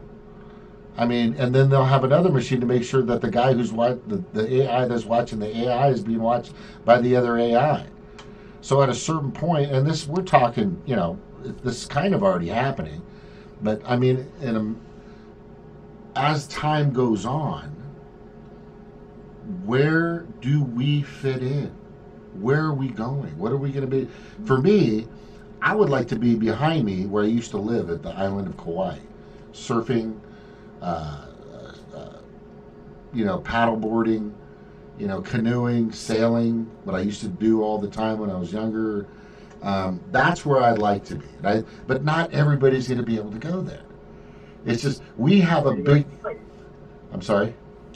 Yeah, you might not be able to go there because with Agenda 2030, what they want to do is humans are only going to be able to go to humans like us, right. Only with one, but we're only going to be able to go to certain places. So they have us set up to live in smart cities. That's where, once the jobs go, for you to get your UBI, you've got to move to the smart city, be a good guy, be a good person, obey all the rules, get their vaccinations, play their game, and then that's how you live. Or, like with Derek Rose and Freedom Cells, people are going to have to start moving into self-sufficient cities to where they don't have to depend on jobs in the government. You get people with different talents and different skills in a community. You set up your own city or whatever you want. Not city, but village. Like I'm fortunate. I live in a place where there's a little village and there's like less than 1,000 people here. It's rural. You know, we have some land here, so we'll be able to. And in this village, we have everybody we need. We have mechanics, we have carpenters, we have plumbers. You know, anything we need to exist. There's farmers all around here. So as long as we can hold the property, which is one of the things that they're trying to take away from people, but as long as we can hold the property, we can still have a pretty good existence. You know, and I think we're going to wind up even going off the grid. People are going to wind up having to go off the grid entirely as far as solar power, have a well, you know, things like utilities and stuff aren't going to be available to everybody. You're going to have to toe the line to be able to hook into their utilities. So I think it's smart now for people to start thinking about, you know, where can I have a garden, or maybe I better get some food, put it in the basement or something, and buy some canned goods and stuff for some lean time, because this isn't going good. It's not going to get better. It's going to get worse. This summer's going to be a real disaster. I wanted to go ahead. Sorry, go ahead.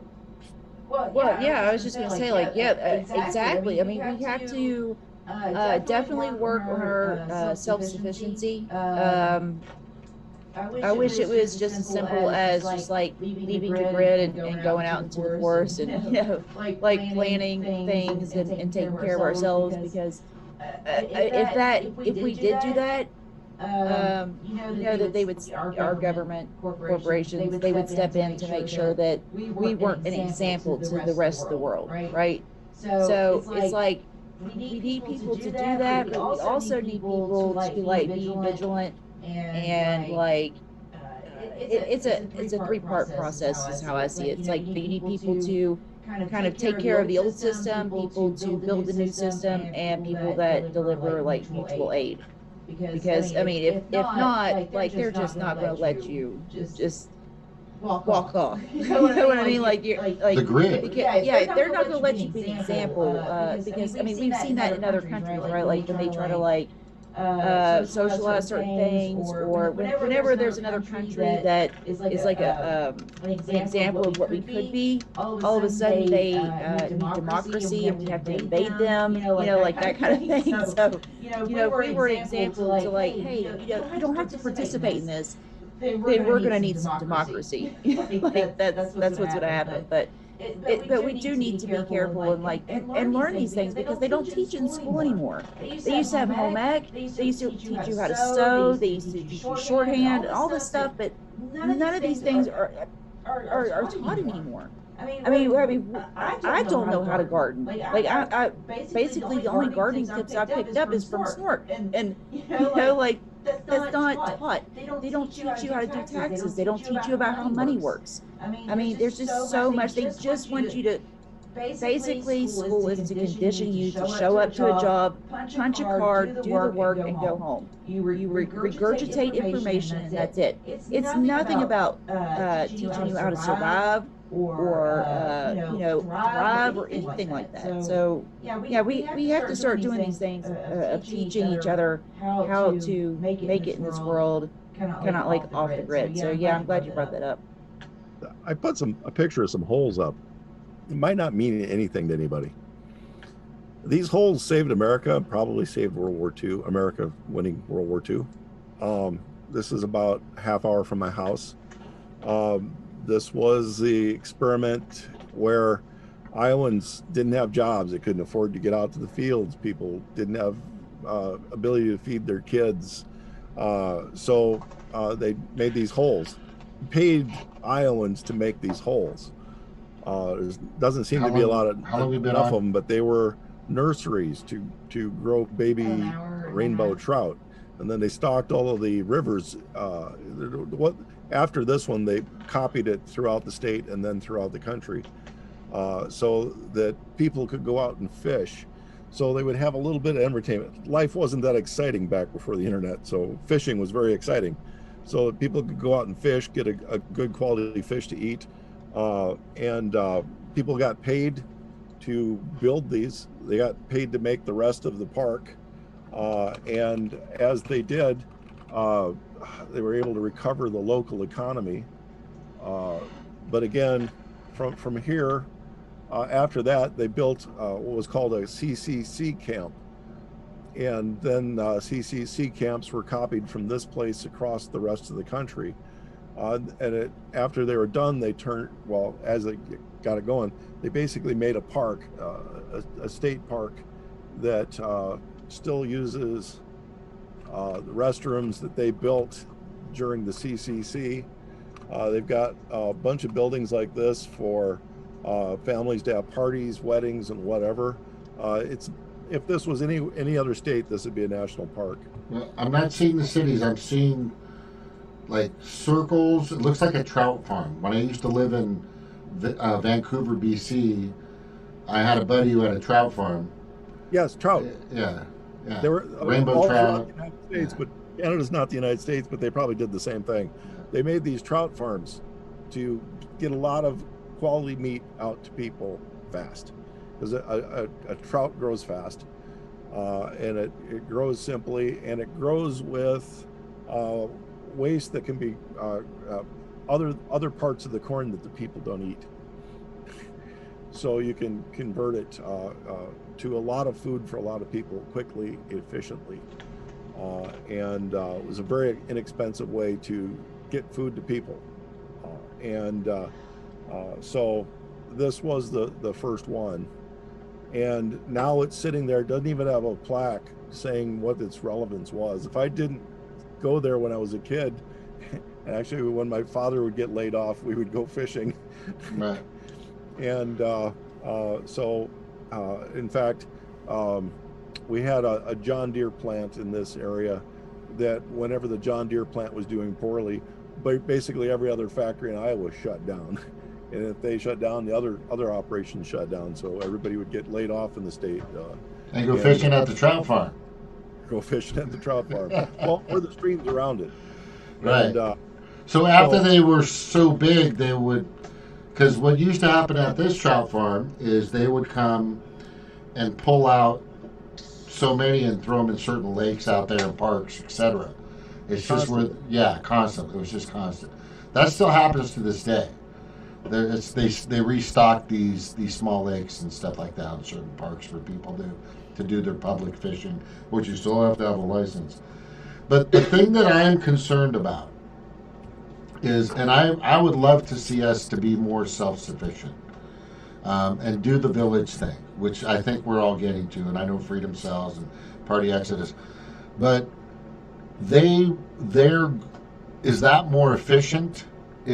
That means we're not on their grid, and Stevie brought that up, is will they allow it, right? If you're becoming self-sufficient in your village or your community where you don't need the grid, you don't need the gov, you don't need what they have because everybody's paving their own roads, everybody's doing their own things, how long are they going to let that happen?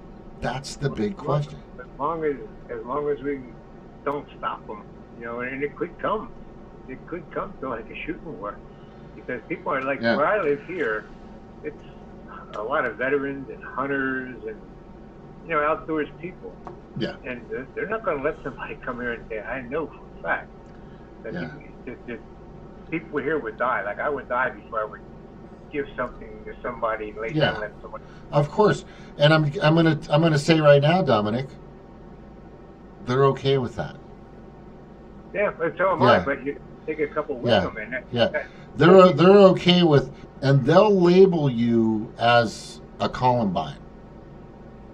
They'll label you as a cult. They'll label you as domestic terrorists. It's just gonna happen. Well, they're doing that already, and the thing is, like, that's how we're going to be labeled anyway. And when things start happening, people are going to have to start resisting it. And the more you resist it, there's people that are trained. There's militias in this country that special forces and military people, and people say, "Oh no, you're fighting." I know what you're going to say. You're fighting jets.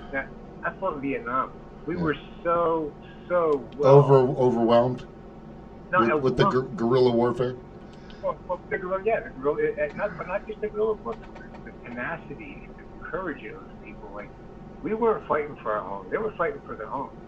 Like, those people would throw themselves into barbed wire so their buddies could run over their backs to get into your camp.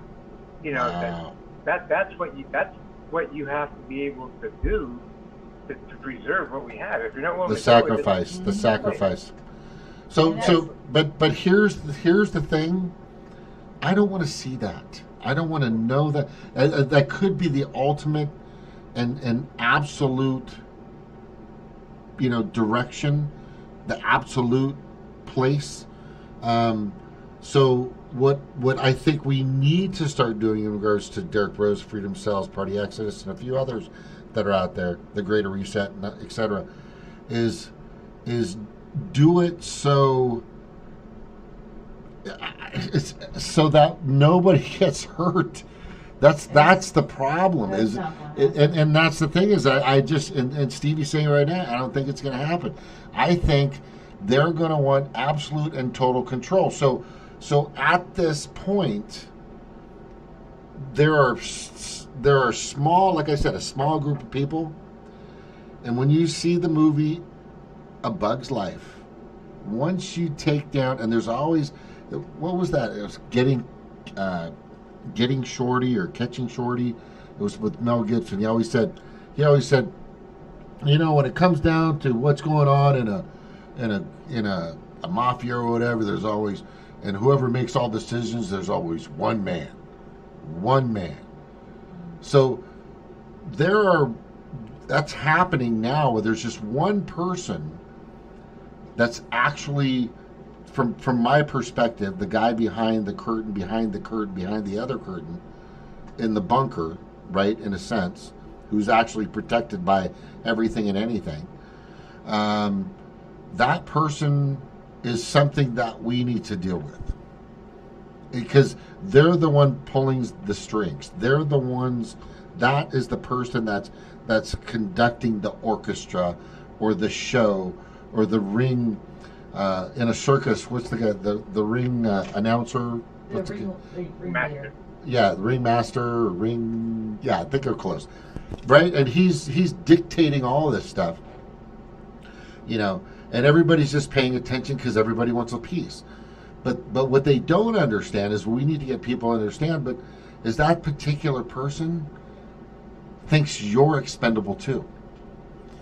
That number one person knows that number two, number three, number four, number five person is completely expendable. So if people can start to understand that very simple, and a mafia is the same way.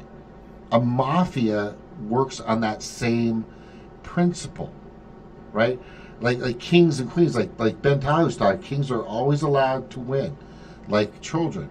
How could they think clear? They're always put in that position, and they have people around them that believe in what they're doing. The thing is my goal with Party Exodus is to get people to think for themselves and say, look, you're expendable no matter how high you get up on that chain of command. If you're sitting right next to the guy and you're playing pool and darts, drinking beers with a fucking number one dude, guess what? He'll have you killed in a millisecond. There's no honor amongst them. I mean, they'll eat each other. They'll cannibalize each other. Like, you don't think that Amazon's not going to attack Walmart or vice versa? If it came down to it, if it came down to increasing their profits, they do it a fucking heartbeat. In a heartbeat. There's no morals, there's no values, there's no ethics, there's no friends. There is only profit, right? Like, that's how I see it. Like, there's only profit. And if they, whatever they got to do to get the profit, like, so be it. They don't care. They'll sell their own kids out if they have to. Like, they have no ties or obligations to anyone or anything except for that bottom line. That's it. Like, there's no, I mean, like, they this is what drives me crazy, is because like it keeps getting framed within Democrat or Republican or left or right. It's just like that's like morals. Like there has to be like a list of values that they adhere to in order to like be in that category, and they don't apply to that. They're basically calculators walking around. This is why, like, to bring it back to the AI thing, like, this is what's scary about AI. It's like they can have all the capabilities of like computing and none of like the emotions, none of the like ties to humanity. And that's who's in charge right now. Like we basically have not a very sophisticated AI in charge right now. Like, okay, well, if I do this and this, then that means that this company gains profit. And that's all that they're there for. I mean, we want to think that it's like about satanic cults, or it's about racism or nationalism or anything like that. It's not. It just comes down to the bottom line. Especially when you look at these companies and you see that they are transnational. They are global companies that run things. If you see a company here and you see a company in another country, well, guess what? That's who rules you. That's who rules the world. Like Bill Gates, Amazon, what's another one? McDonald's. Like I think even KFC has like stores and places. Yeah, KFC is your corporate overlord. How you feel about that?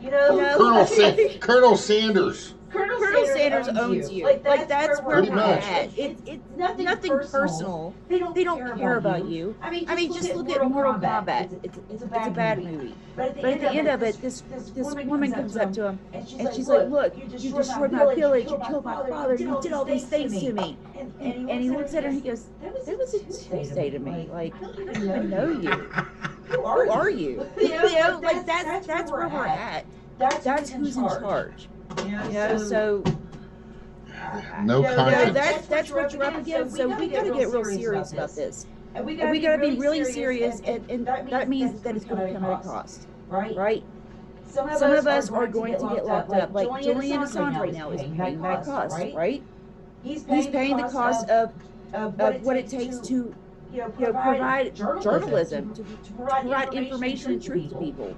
How many people are willing to do that? He's not some abnormal, freak of nature. He's not a hero. He's a human being with flaws, and he can do it. And if he can do it, that means the rest of us can do it. Like he's not so special to where we can't do what he's doing, but we just don't. We just don't have people like that right now. Not too many of them. So yeah, I mean, there's gonna be a few of us like that. And I don't know who's willing to pay the price. I mean, I would say that I am, but I haven't been confronted with it yet. But I mean, But I think right now it's up to the people who know what's going on, try to like wake some of these other people up and get them involved, like if they go out. Like we were talking about demonstrations and protests. But one of the things that we can do too to educate people on more of a local level is get 3 or 4 people together that's going to go to a meeting and get one of them and know what they're talking about. I think one of the biggest things is to give people confidence that what they're saying in public is correct, and have the stuff to back it up. Once you have that, you have your best speaker get up there and make the point. And when they try to shut them down, which is almost every time I go to a meeting that happens, you get 1 or 2 people to say, hey, let them talk, or hey, what I want to hear it, something like that, just to support it, to show that person's not alone. And that actually gives other people in that meeting or that crowd a little more courage to say, hey, we're not alone. And that right there is how you can start getting people locally involved instead of getting them run for school board, and then eventually get that person into like a city council or a state governmental position. Because you want to start getting the younger people now. The ones that are woke enough, to where you can start, showing them how to speak in public without getting flustered or argumentative, but just stand there, make their point, get your people positions. I used to be in the Teamsters, and when I was first starting with the Teamsters, we were with this group, Teamsters for a Democratic Union, which was trying to get the right for the members to vote for the president, and that was all mafia controlled at that time. But every time you would go to a meeting, these guys that loyalists would be shouting you down or shut up or things like that. But then you start getting a couple people that say, hey, let them talk, then the bullies aren't so many, because there's more than one. So things like that are the things that we got to start cultivating now, because if this isn't going to go away, it's going to be a fight all the way through. Because if 2030 gets here and we don't stop it, we're not going to like what happens. I got to go to bed. Before I go, things that are embarrassing to be brought up in public tend to get released Thursday nights, so that they don't have a chance to make it to the news except on a Friday night where nobody's looking. So today, or we just got what the current drought outlook is. That's nasty. Wow. Yeah. Now, a lot of people, a huge number of people, have just moved from Los Angeles to Phoenix. And if you look at the water situation, there's no water for all these other people that suddenly go out there. They didn't have water as it was. They've almost sucked their reservoir dry. But what really is bad is this here. Across here, this is the corn line. All places we grow corn. Last year we had a storm that started here and it ended here that blew down 2/3 of the corn crop. So we were already low on corn because we lost so much of a year's crop. And then, so coming across here, we have Iowa's going to be in a drought. We have severe droughts out here. Everything west of here is going to be in trouble. And then because of the hot, moist air that's coming up here from the Gulf, we're going to have problems with very, very strong storms through a lot of the summer here, because this air is going to be so dry. And as it mixes with the Gulf air in a circle here, it's going to create large thunderstorm systems with a lot of energy in them. And this is just not a time to be driving through this area. In what area? From like here around over to here. Oh yeah, I got stuck in one the other day. It was nasty. Yeah, Wednesday night there was a huge. Whenever you see a storm that has a section that looks like a bow, that's always really bad, and that hit across from this area last night. I let my son know it was out there in case he was driving through it. But this is the beginning of the summer. If we don't have water in the ground by May 15th, a lot of the plants just won't, the seeds just won't grow. So in the wintertime, we rely on California to grow a lot of stuff. Not going to happen. Arizona grows a lot of peppers. I can't remember what they grow in Michigan. Apples. The north half of Wisconsin grows cranberries, and the rest is mostly cattle. Did you look at that property I sent you, Snort? Yeah, I did. We could talk about that some other time. Okay. Yeah, it looked really good. I don't know how much it cost to cut down all the trees, but significant. That's about what I was looking for. Roads top and bottom, and then at least a good pilot project. And then I was looking at a corn that could grow there. A corn that has full-size ears but only grows 3 feet tall. And where's that at? This was like growing it in West Virginia. Oh yeah. It's right up where the interstate comes into Marmet, just a little more west. It's a great area, and it's facing, that hill is actually facing southwest, which I think is what you wanted, right? To get Yeah, that by a nursing sun. home. Yeah. So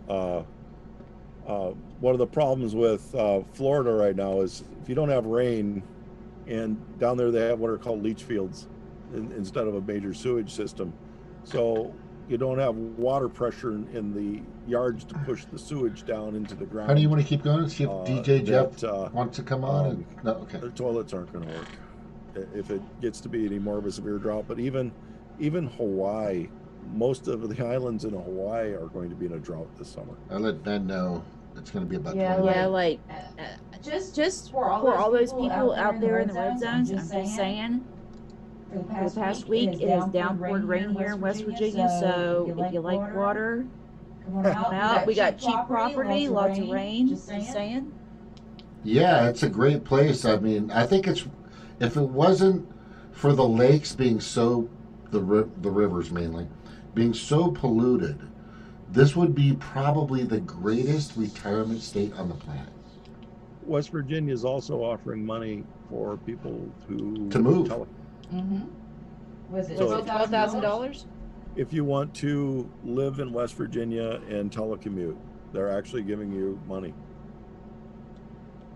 And so come on by. I'm just saying for what you would pay for what, like a 2-bedroom condo out in California, you could get literally a mansion in West Virginia. Or more.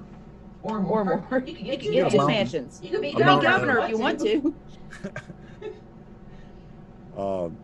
So I mean, some of the difference in prices are amazing, but I got more to talk to you guys about on that. Let's do it. Let's do it. I'm off on Wednesday night. I'm going to need a few days to recover. I'm going to go on a short vacation to the mountains. This time I'm going to go to the Pacific before it burns up. Before it turns into a desert. Hey, real quick, I got, I don't know if you guys know, but DJ Elf 7, he's a good friend of ours. I've been on his show. He's got some great information and good stuff going on. He's good guy. He's good guy. He's right there on the cusp of everything. He's talking about people misunderstand my request, think that I want to personally get on. No, I want people to help cover my issues in New York City, of course. And Yang isn't the answer, and he knows that. This is more OFA, West Virginia thing right now. Yeah, it is, bro. Oh, Kat Terrell just stopped in. Haven't really heard Stevie with that echo for the entire. Yeah, I'm sorry, guys. My settings were speakers, and it should have been my microphone, and I apologize, but you sounded like a goddess that you are. Oh, thank okay? God. Yeah, you sounded like a goddess. She echoes like the goddess of something. Sorry about that. I need a tech person. It sounded like an angry god, though. Like an angry god. Oh, yeah. By the way, Ben's here. Ben, good to see you. It's been a long time. I'm glad you're back. I sent just to let you know, I sent invites to Cheryl, which she comes on more recently a lot. Ariel and Kelly and everybody. Trying to get Rebel back and the crew back together, because we've been talking about this shit for a long time. Yeah, and there was a Broken Carpenter. Yeah, I would love to. God, that guy was just epic, man. He's pretty fiery. Oh, and he was fucking hilarious, right? Do you have anything you want to say or get off your chest? Let you know you got a full panel here for you. Also, no. I buy me now. Yeah. We're relatively neighbors. It's a small world. Then I moved back from Oregon. I won't be able to host Snork when he goes to the West Coast. So wait, Ben, are you in Iowa? No, I'm in Missouri. That's not that far. No, I moved away. to Nebraska. No, actually moved to Missouri. Okay, that's not that far away. Oh yeah. Oh yeah, definitely the 31 hours or whatever from Portland was horrible. Oh God, yeah, Portland, Oregon. Jesus, I lived there when I was a kid. I'm not missing that. I don't have to care about the news there anymore. Right. It's like, oh, that's happening somewhere else. Nice. It's good to see you, man. It's been a long time, bro. What was that? Oh, he's got his camera on. Good to see you, buddy. I don't think he was on camera before. I don't know if I've ever seen him on. I think once. Did you ever come on with us once? I You think came. maybe Oh, he's that fun. Sure. He's a good-looking kid. Oh, a couple times I would say hi. But are you still teaching? Are you still a teacher, or what are you doing? Nothing right now at the moment. Okay. Work. I was you're in bartending good for company. quite a while back in Oregon. So trying to find that's a cool. dispensary job in Illinois. Nah, I bartended myself, but more like a bar back because I wasn't like a super. I just used to help in the bar, right? Well, it's bud tending. It's a lot different than bartending. Yeah, bartending is tough. But there are bars. There are like cannabis. Like the dispensary I was working for opened up a bar. They were like the second one in the state. Like a cannabis bar? Yeah, you just smoke. Nice. Oh, we need one of those in West Virginia. Oh my God. Yeah. Oh my gosh. It's pretty progressive. A cannabis bar. But I wasn't excited about the drugs all being legalized. There's so many homeless already in Portland, so it's kind of like selfish. But it's like, you know, now there's gonna be everybody who has drug charges is gonna go to Oregon and avoid their, you know, so they won't get wrapped up there. I took Stevie. She's been to California what, 2 or 3 times now? 3 times? Yeah, about 3 or 4. 3 or 4 times. I've been there back and forth since I've been in West Virginia about 6 times. I don't know, a bunch of times. But I took her to go to Hollywood, and it was so depressing. I remember you guys talking about that. It was so depressing. Oh my God! Dude. I'm like, Hollywood. It was just like, oh God, there were tents everywhere and people and homeless. It was just out of control. I just felt so bad for him. Oh, like, totally. There's just like so many people that you can't help them. Like you could help maybe 1 or 2, but like you know, as one person, it's just like, oh, what can I do? Like, and every street is lined with people like that. It fucking sucks. What do you think is going to happen when all these people start getting evicted because they don't have any money to pay their rent and their mortgage? That's going to start happening soon. Oh yeah. Oh yeah. There's people in so much misery right now. Kids are like traumatized, and the people that cause this really should be in front of a criminal court at The Hague. Crimes against humanity. Absolutely. Crimes against humanity. I think, isn't it? I don't know. I'm not a financial expert. I just think that aren't the real estate companies that deal with commercial and deal with, residential, like all interrelated, like Remax, Century 21 or something. So like whenever people decide they're not going to re-rent all these corporate spaces in the real estate market for like corporate, spaces like crashes, isn't that going to affect the real estate market for residential? And like, would you really trust them to tell us if they knew that was going to happen? I mean, isn't it their job to keep selling houses? Right. If they can't rent out Manhattan, I'm very worried that there's going to be another terrorist attack on. Of course. Right. That's a good way to get people to move for sure. Well, if you can't, a lot of restaurants, when the restaurant was doing poorly, there'd be a fire. Just out of nowhere. Like when it seemed like right whenever they discovered that the vaccine, like there was all these new variants, and then all the vaccines were being finalized and completed and wrapped up and put in packages with bows on them. It was like they discovered there's all these new variants. And some of the vaccines weren't going to work so well, and then like the next day, the largest vaccine factory in the world in India caught on fire and burned down. It's like, okay, that's not a funny timing. Not forever. I almost can't keep my eyes open. Nice to talk to you. Oh my God! Yeah. Go. Yeah. Thank you, Snork. It's all right. Just, by the way, thank you for being here. It's always good to have you on. You are always, as usual, welcome.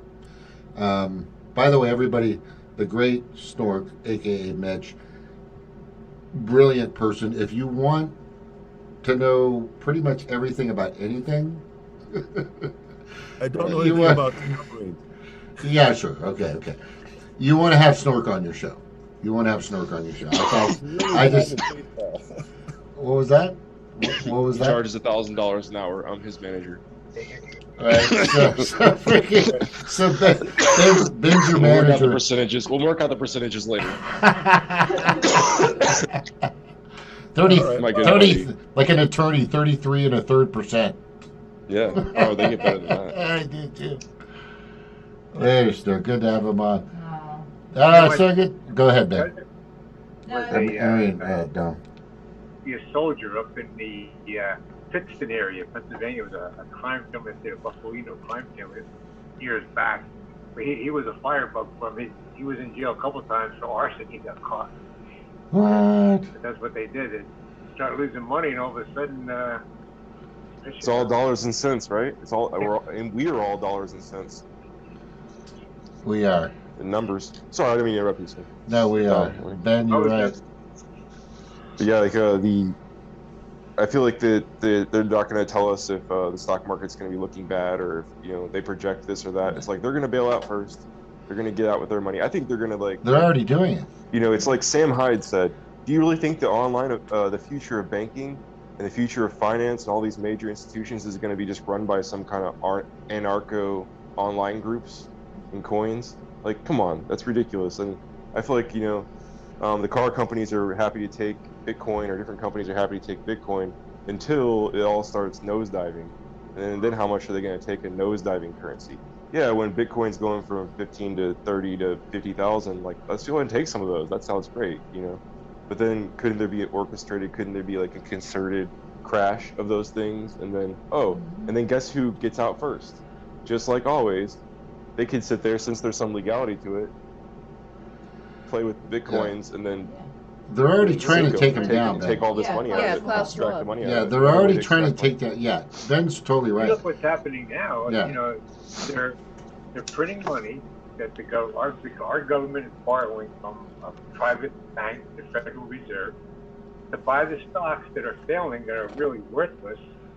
So what the people who have them stocks now, their buddies are getting the money. They're getting out of it, while our government is using our money to pay off the guys to get them out before it crashes. Then when it crashes, we're stuck with the bill.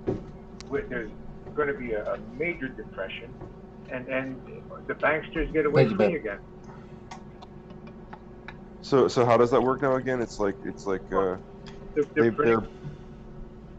does it work with the taxes? How does it work with the taxes part? Well, the money that they're printing is from the Federal Reserve. That's borrowed money. Ben is not a bad-looking kid. That's all borrowed money. They're printing it. We don't have anything to back that up, And another thing with this Great Reset, the only thing that's holding the dollar value right now is the fact that it's a world currency. You have to have it to buy oil and certain things. Once they go with their digital currency, the dollar's going to be worth. It's gone. Yep. Oh, so this is like warming us up for digital currency, like Bitcoin. Yes. But we're paying off all their bond holders, all the bond holders. The banks are buying the bonds from these investors that are about to lose their ass if they keep the bonds. So it's printing money that it doesn't have, that we're paying for with our taxes, a federal loan. So we're paying that money through our taxes through the Fed to pay these banksters off, and so it's really a transfer of wealth. They're getting all the money, we're getting stuck with the bill. Wow. That's what's happening. Really. So like in 2000, yeah, like exactly with Obama. Has there been any other instances where banks have been bailed out like that? I'm sure there have. Directly, yeah. But, I know the trickle down under Bush is the other thing I can recall. They do it so sneaky, we're and the illusion is, look how good the stock market's doing. Look how good the stock. That's because you're printing trillions of dollars to buy the stocks from your buddies before they crash. Well, especially during COVID, right? Like they pumped so much money in to keep it, afloat. And I think the real estate's part of that. That was kind of what I was trying to say too. Is like if the real estate really loses its ass, the big reason that it can't do that is because then that throws up, because everything is like a bunch of projections and like it's just these calculations and projections into the future, right? Or so if the projections are thrown off, then and if the real estate's completely out of whack, I don't know. Who just bought a bunch of property recently? Bill Gates. Yes, Bill Gates. All farmland. All the farmland. Yeah, nature is a direct threat to corporate profits. I mean, like why would you go to Walmart and buy an apple when you can grow an apple tree in your backyard? So nature is a very real threat to them. So they are not only trying to control human beings and treating us like cattle, but also, I mean, they are waging a literal war on our environment because, look, I mean, they got to destroy it so we can look to them for the solution. So we can go to Walmart or go on Amazon, whoever our next corporate lord is going to be, and go and buy an apple through them. Like that's just the way that they see things. It's all through the lens of profit. If you control the food, you control the population. Look what they did in the Holodomor. Where they starved about 60 million people deliberately. And that's to me, but funny, money doesn't expire. So what they're really doing, we can't lose sight of the thing. First thing is extracting that wealth. Yep. Yeah, but also they're also as we're talking, these people are psychopaths. If you're familiar with the Georgia Guidestones, like that, they think the population of the Earth should be 500 million, and right now it's 8 billion. So then they wouldn't mind starving off another couple 100 million people just to get numbers down to where they feel comfortable, and it's. Like someone said, under the guise of providing food. Exactly. Yeah. But it's at the same time, it's just like that the environment is out of whack. And I made the point recently that if things look, they took the food from those people. We're coming up against some pretty ruthless people. If you look back at the Bolshevik Revolution back in the 17th, he's so right. The projects of the 20s up to the 50s, how many people were starved and persecuted and executed? Say it, man. Love the show. This is a good show. There were millions. Make the Holocaust look like. Stroke we go in the technical aspect, but everything. Yeah, I mean they've deprived us of the knowledge of how to grow our food, and for the few remaining people that do know how to grow the food, they're trying to destroy the environment in which you can grow it. So I mean that's. And then there's also regulations. There's also regulations. And sometimes there can be regulations. Yeah. Well, I mean, there could be. I mean, but like you can't grow this or that, or you have to have a license if you want to sell this. Has to be inspected. I mean, that's some of that's helpful, but it so there's not people aren't selling, terrible things. If you want a real mindfuck, go to the World Economic Forum YouTube channel because. Just like the CIA and Intel and all these other shady businesses and government organizations, they have a YouTube channel. So the people that are what we would call Illuminati, 20 years ago, they have a YouTube channel telling you exactly what they're trying to do. They're laying it out. They're bragging about it. They have the CEO of YouTube on there. They have all the big players. Bill Gates. They're all on there. So you want to know where the rich, powerful people go to hang out? It's over on the World Economic Forum. Or what's the finance? They got the plans set up, and it's the great. You can hear the buzzwords with all of them: the Great Reset, and we're going to build back better, and better kind of capitalism. Yeah. Well, they're not even talking about capitalism. They're talking about like a one world government where you'll own nothing and you'll be happy. Don't they say that? You'll own nothing and you'll like it. Exactly. So I was gonna say, I think I make the point a lot that if it looks bad now, sorry, Ben? Imagine how bad it's gonna look in 50 years. Like if there's reason to argue this, and it seems if it made plausible and made seem reasonable that that's the only option now, and if right now we have despair and right now the future looks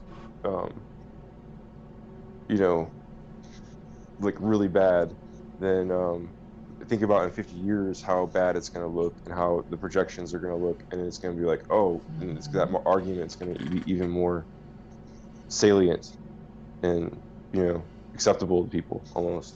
And that's what, needs to be steered in a better direction, I guess.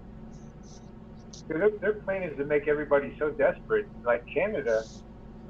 What the plan is, what they want to do up there is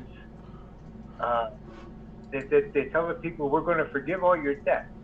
Okay, now, and this is where they're driving people, and this is already full. You can look this up. Do you want to just send an invite for the DJ? International Monetary Fund says that they'll forgive all your debt. Keep the conversation. The only thing is you have to sign an agreement that you won't own any property. That's So, cool. and how many people in the United States are going to be offered that same agreement? You know, we'll relieve all your debt, but you can't own any property. You know, you'll be bored of the government. Wow. I mean, once they own everything and they have all the wealth, it's just like, do you want a little crumb? Do you want a little crumb? You're going to have to go and do all this. And that's for the people they allow to survive, right? Because they're already killing people in wars, they're already killing people through starvation, homelessness, drug addiction, vaccines, whatever it is. So like that, of course, what the people that survive, if you want to keep surviving, then you're going to have to show up to this town. You're going to have to do this certain type of work. And that's the world that we're going to live in if we don't do something about it right now. In China, they have a citizenship to cities.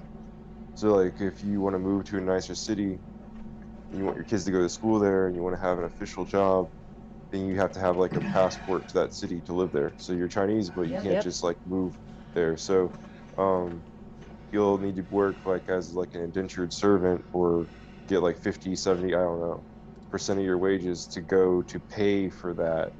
Or you can just pay out of pocket like up to $25,000 to get a citizenship of a city. So that's, I don't know, there's a lot of bad ways things can go in the modern world. I mean, imagine how we've been treating illegal immigrants for the past however many years, right? We're gonna have to start showing papers. You're gonna have to start having your driver's license, all this stuff. The way that we've been treating them and making them, driving them underground and living in certain ways and working for poverty or below poverty wages. That's what's gonna be for people that don't get the vaccine. If you can't show papers, you're gonna be driven underground. Out of society. You're going to be cast under, propaganda. That maybe we should stop calling it. Maybe we should stop calling it vaccine and call it vaccines. Yeah, it's not even a vaccine. Because it's like a 6-month thing. Fuck that. I'm not lining up for 6 months for the rest of my life. What are you saying, Dominic? Yeah, the doctors won't call it a vaccine. The ones that know what it is, that they call it an injection or a shot, because it's by the term vaccine, it doesn't fit the term of a vaccine. It's actually an operating system that's reprogramming your genes. Mm-hmm. Yeah, they literally had to change the definition of a vaccine in order to qualify this as a vaccine. So something that would, if it got out, would kill 2% of the world is going to, in order to prevent that, is going to have to, 100% of the world has to get vaccinated. That doesn't make sense. Exactly. Yeah, it doesn't. Here's what's interesting about this, if you don't mind, sorry. So, this particular process that's happening right now, you have a person that's pulling the strings with a ton of money. We're talking about the parasitic predator donor class, Bill Gates.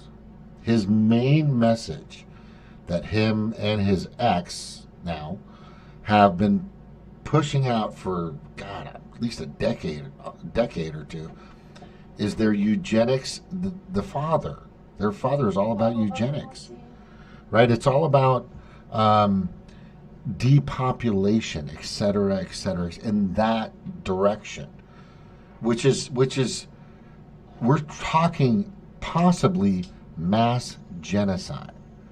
We're talking, I mean, and I'm not talking about mass genocide, just people dropping. I'm talking about complications. I'm talking about sterilizations. I'm talking about infertility. We're talking about suicides and all these homeless. I mean, all this stuff that's going to compound in this giant tsunami that's about to come. Because, you know, I'm not a shaman or a kahuna, but it's like you can just see the writing on the wall if you're paying attention. You know, I just had Dr. Andrew Kaufman on my show, who clearly indicated that the entire process that they're using is not it's not the norm. It's gone over the border many times. It's like it's the money that the money and the influence and the power that has created this insurgency, the tsunami, to continue. It's terrible. I wanted to make the argument for a long time that, like, the thing that happened on January 6th, well, first, side note, it's something that validates everybody who said Trump was so dangerous and so bad. But the thing is that the thing that happened on January 6th is, like, if you look at the media and all the lies that they do and all the bad election coverage and all the ways it's so biased and stuff, then how do you expect people to, like, you're taking out that factor that influenced them. And I don't mean to say that they're not responsible for their own shit. That's not the point. The point is that there was a background, and there was, like, years and years of a backdrop of basically, you know, what if it does get so bad, and it already is so bad that, you know, election screwings can go on and then maybe be covered up. And I mean, we've already basically reached that point and past that point. And, you know, let's, like, just, can we not have the discussion and say, wouldn't that be a thing that would be terrible, atrocious, you know, ridiculous, like not acceptable? I don't know. And but I'm not saying what they did was called for. I'm just saying that, like, it's basically that the media itself is this huge culprit, and the way that they handle things, and it's so politically, like, they don't give Trump any credit for anything coronavirus. They give Biden credit for stuff beforehand and stuff that he never did, and they paint over everything. And then how can one not be skeptical of what they're saying about the freaking damn virus? And it's like, just that they ignore. It's like, we can solve this problem, but let's ignore the long term. Let's ignore what can happen. Not a single person gets on the air and says, you know, we rushed this, but it's pretty good science. But, you know, there could be a possible complication like this or this, you know, and we're watching. Nobody says that. It doesn't, and that would make me trust them. But the fact is, it's too fucking late. It's like if, like, Biden would have said something, like Biden promised something like 50 days before the election. Like, I don't buy that shit. You had 2 years to talk to us about what you were going to do. You want to change your mind 50 days before. Like, I don't buy that shit now. They want to try to come back and say that. But, you know, they never said that. Like, the fact is, to this point, year and a half, covering the coronavirus and talking about the vaccine, I've never heard people, and they don't have real, you know, medical specialists, or, you know, they don't. It's just it's lack of equality in the media that gives people doubt, and then they blame you for having the doubt. Why are you doubting the vaccine? Well, why are you so fucking brainwashed you won't listen to the 2 words passed that doesn't worship the Democrats? Like, I don't know.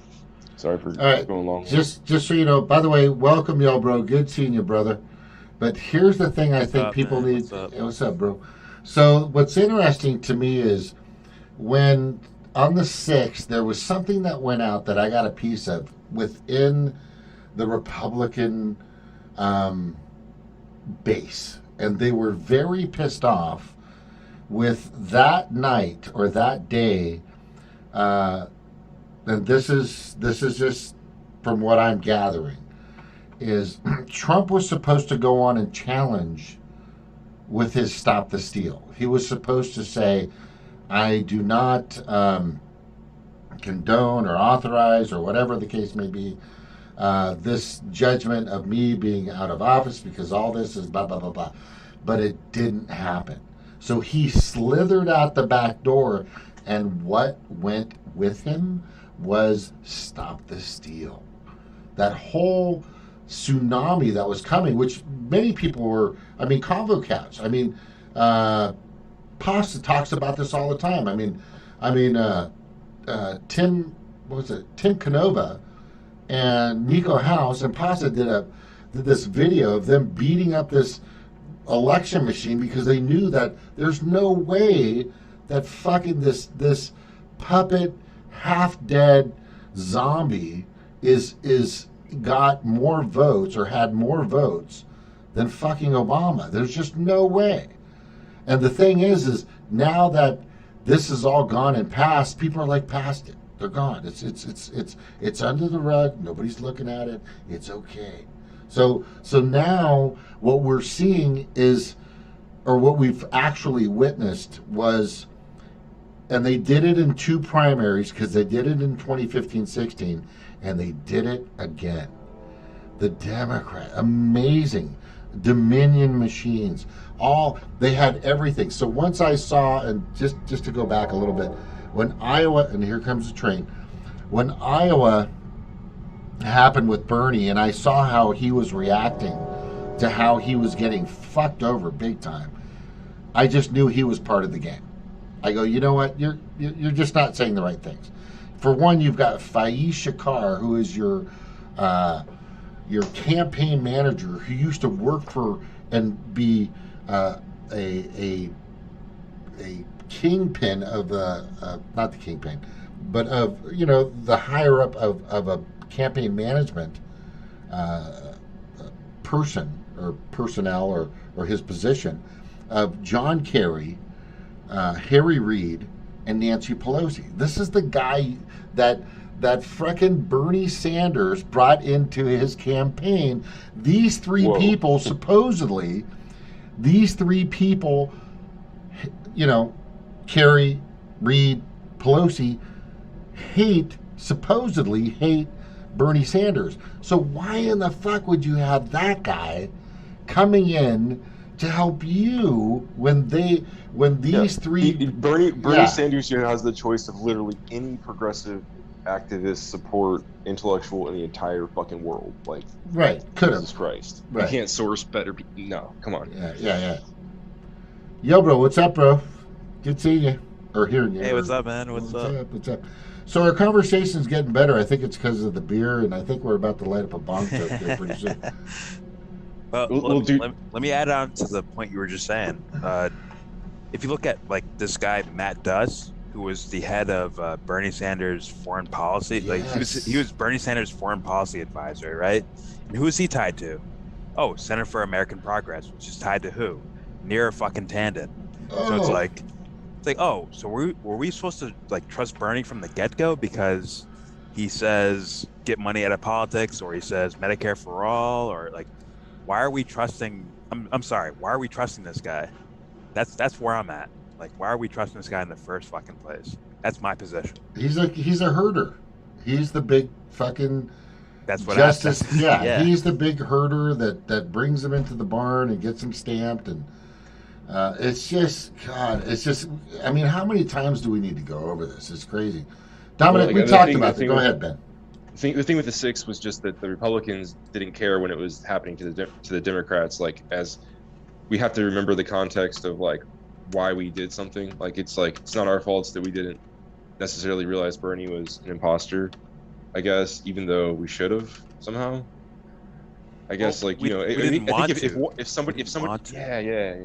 I hear that. Go, keep going, you go, man. No, no, just that's all. It's just like they didn't care when it was us, like when it was the Democrats that were getting cheated with like the media and stuff. Like, but you know, at the same time, it was kind of like they were right all along. There was a liberal media. I never saw that. Like I'm saying, I guess I don't want to beat myself up too much for not having saw that. But well, we wanted that, right? Like when we're looking at like Bernie Sanders or a Tulsi Gabbard or an Andrew Yang all in that primary, man, like we're looking at them, we're like, bro, I hope you're like the real fucking deal. We hope this shit. And we all did. A lot of people get caught up in the like that hope part, as far as opposed to like the you know the critical thinkers out there. A lot of people get caught up. Yeah. By the way, hope is Obama's message. Hope is Obama's message. Hope and change. Hope and change. Exactly. Oh, I got caught. I got. You know what? Stevie got mad at me for this twice. I got caught up in it in 2016, and then I got caught up in it later on. And she's like, "Why are you fucking?" I don't know. I fucking Where'd you get caught up in? Bernie Sanders. Bernie's the one that woke me up. You know, Obama was really the one. Like I really had. I still believe in politics at that point, and you know, I thought he was going to do something, and he didn't. And Bernie came along. I thought, well, maybe this guy's going to do something. Then when Bernie sold out, that was it. You know, that was the end of politics. Is nothing but theater. You're right, dude. That broke a lot of people's hearts, man. Obama was the first one where it's like the hope and change, and he was a community organizer, and he was, you know, he's different than the rest of the system. And then, like, right, the disappointment happened, and then Bernie comes in, and that's just like double downing, like on that, like that disappointment, and that's it's heartbreaking, man. I get it, man.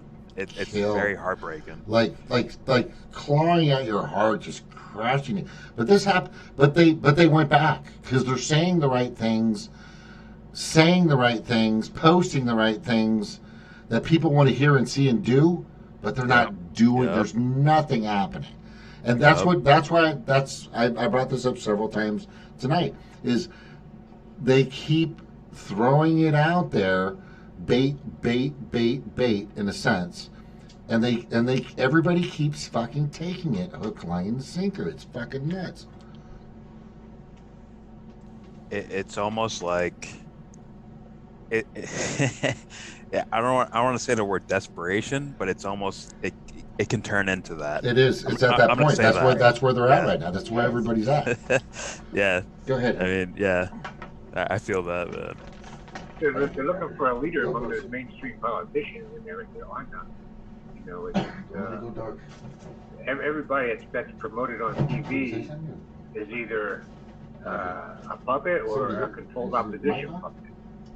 And because they're not going to put the real people on television, you're going to look on like internet like this, or you know, some alternative media to find somebody that really.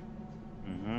Well, I still think that AOC is just such a fighter and such a wow. He takes nice photos. Yeah. Like, how do we get these people? How do they just be like, oh, here they are, and here there is Michael Moore's here to rescue us, guys. Yep. We all know that he's gonna save the day. They're all they are, like Bernie, the sheep herders. You know, herd them in, distract them with this. Tell them we're going to do this. And before it was Obama, it was Dennis Kucinich for me. I thought Dennis Kucinich was great. I thought he was the shit. But like, he seems like he's just weak. He seems weak. I look at him now, he's fucking weak. He's nothing. He doesn't have any backbone. Doesn't have anything to say. He's tough. Yeah. If he was really the real deal back then, he'd be saying shit now. Okay. He'd be a good leader. You know, he could get people going. But I think it's really going to have to start more on local levels where people start just awakening their neighbors, you know, to go to a meeting and challenge some of these people who are putting these ridiculous things through, you know, school boards putting the critical race theory through, they won't let the, you know, we were talking earlier about the veterans going to Washington, where Biden won't give them a permit to go down here. That's fucking hilarious. They have this big motorcycle ride every year. Our FO's here. I haven't seen him. Why didn't you permit? They should just say hi. You, Biden. You know, we earned every bit of a right to come down here. You ain't keeping us out. You know, when we hope more patriots come down with us, just they should give you the finger. You know, that's what's gotta start happening. So Dominique, you know, and everybody, like, there's just seriously something going on with where you have socialism, which is like the regular old socialism, but then some people interpret it as communism, and there's like these Discord groups and different groups that are like are youth kids that are like talking about anarcho-communism and all these different crazy new types of political theories, and it's like, I just think the divisiveness of it and the far left radicalness of it, it justifies the neoliberal moderate Democrats and it justifies the Republicans at the same time. And like, we're losing our base because it's all scattered, it all goes Well, that's I hear that. That's what it's designed to do. You know, you look back at the Bolshevik Revolution, how their strategy is to divide the classes. You know, there's videos. I'm gonna have to. You know, there was a great one I saw the other day. You know, about how they strategize. They do this for like decades. They strategize like what generation you're gonna, you know, feed them a little bit of this, feed them this, and they divide the classes. Yep. As long as they keep the classes divided and at each other's throats, it keeps the focus away from the thievery that they're doing to us. And what we're seeing now is really a Marxist revolution. And I think it's being done by the CIA, that this is just what they do in these other countries when they go in there and overtake their governments. I hear that, bro. And this is why I make this argument about efficiency versus a quote unquote conscience or a moral conscience, right? Because a lot of these younger people that are rising up that want to be like, I know better. I'm a Maoist. I know better. I'm a communist. I know better. Like, instead of that shit, it's like, you should be looking at it as like, do you think the other person that you're arguing with, like, do you think they actually, they're trying to make the world better in their own opinion? You might disagree with that opinion. At the same time, you can come together around this idea of trying to make the world better. Like, start there first, and then you can argue about efficiency, about what system could be better, what system could be worse, on and so forth, rather than like looking at them as the moral enemy, because that's what a lot of these kids are fucking doing. And I've run into them. I've run into these people, to where it's like they think you're on the moral wrong just for saying, I want this instead of this straight up Maoist, communist, whatever the fuck. Like, they get into that fucking discussion. It's like, dude, you got to look at it like these people might mean well. You got to discuss with them. You got to talk with them. You're not talking to George W. Bush. You're talking to like another person who wants to make the world better, like you do. And that gets lost in the whole thing with a lot of these kids, in my opinion. It's the labels. It's the labels. Just real quick. It's the labels. So and it comes from the mainstream media, and that's where they're getting some of their information. It's that. Well, this is right up your alley. It's group psychology. So you can have a certain idea, like, hey, I want to solve homelessness, right? So, but then you join a group that is there to solve homelessness, and what becomes more important to you? It starts to become more about preserving the group that is there to end homelessness, rather than it is about ending homelessness. And that's what you like with like Democratic Party. So it's like it's good to work with people, but then there becomes a certain point where the line gets blurred, and it becomes more about the group than it does about the idea that started the group in the first place. So it's like we have to be very, very careful when we're doing things to make sure that, I mean, we don't want to be isolated. I don't want every man for himself, but when we do things and we work with a group, we have to be careful to make sure that we don't fall into that trap. You know what I mean? Yes, I agree. You and James, is like James was saying about labels as well. Yeah. Add that into that. It's like a lot of these young kids. I'm not putting age as like some sort of thing that's like determining whether someone's right or wrong. But at the same time, it's like a lot of these younger people seem to get lost in those things, the labels, and also losing sight of the actual thing they're aiming for. Like, that becomes a fucking problem to me. And a personality. So what they're doing is like the same thing that Christians do. Like, I mean, especially these groups that are just like extremely far-fetched. It's like the same thing that Christian would do, or the same thing their parents did in the 70s or 80s or 60s, which is just to fall back on that. Well, if everybody just did whatever I said and my ideas, the world would be perfect. So like they're just not following my wisdom, so fine. And whatever idea that would be, it could be Democrats or Republican idea or mainstream something, or it could be one of these new. Or it could be religion, or it could be one of these new crazy subgroup things that like nobody over 30 has ever heard of, or 30 to 25. Whatever idea that like only exists for them, but they're like extremely talking about it all day. And it's the same thing. It's like, oh well, if everybody just did this, it would be, but it's not even close to applicable or acceptable or practical or like implementable or anything that would jive with what we have. Or but by going so far left and being crazy left or whatever, you're able to divide the far left, which should be, you're able to make the moderates look legitimate, and you're able to make the Republicans look legitimate, because they're like, look, these guys freaking support communism, and the moderates are like, look, these guys are all over the place and they're nuts, and like the neo-libs and the corporate Democrats. So it's like you're justifying them, and I knew right from the get-go that Andrew Yang was going to be He was a tool. I mean, he calls himself Yang, but the proper pronunciation in Chinese across the mainland for 1.3 billion people is Yang. I've said this a million times. It's Shanghai, not Shanghai. It's Mr. Wang, not Mr. Wang, and it's also Mr. Yang, not Mr. Yang.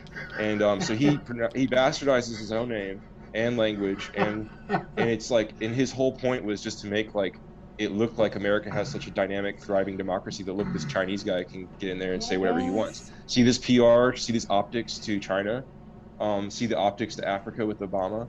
Okay. So it's like the thing is that you know, Andrew Yang is a fucking tool, and then we get, you know, all these other people who are basically Biden, like Harris and you know, and Buttigieg and O'York and all these people, and they're all basically Biden. So then when they drop out, guess where they're going? Biden.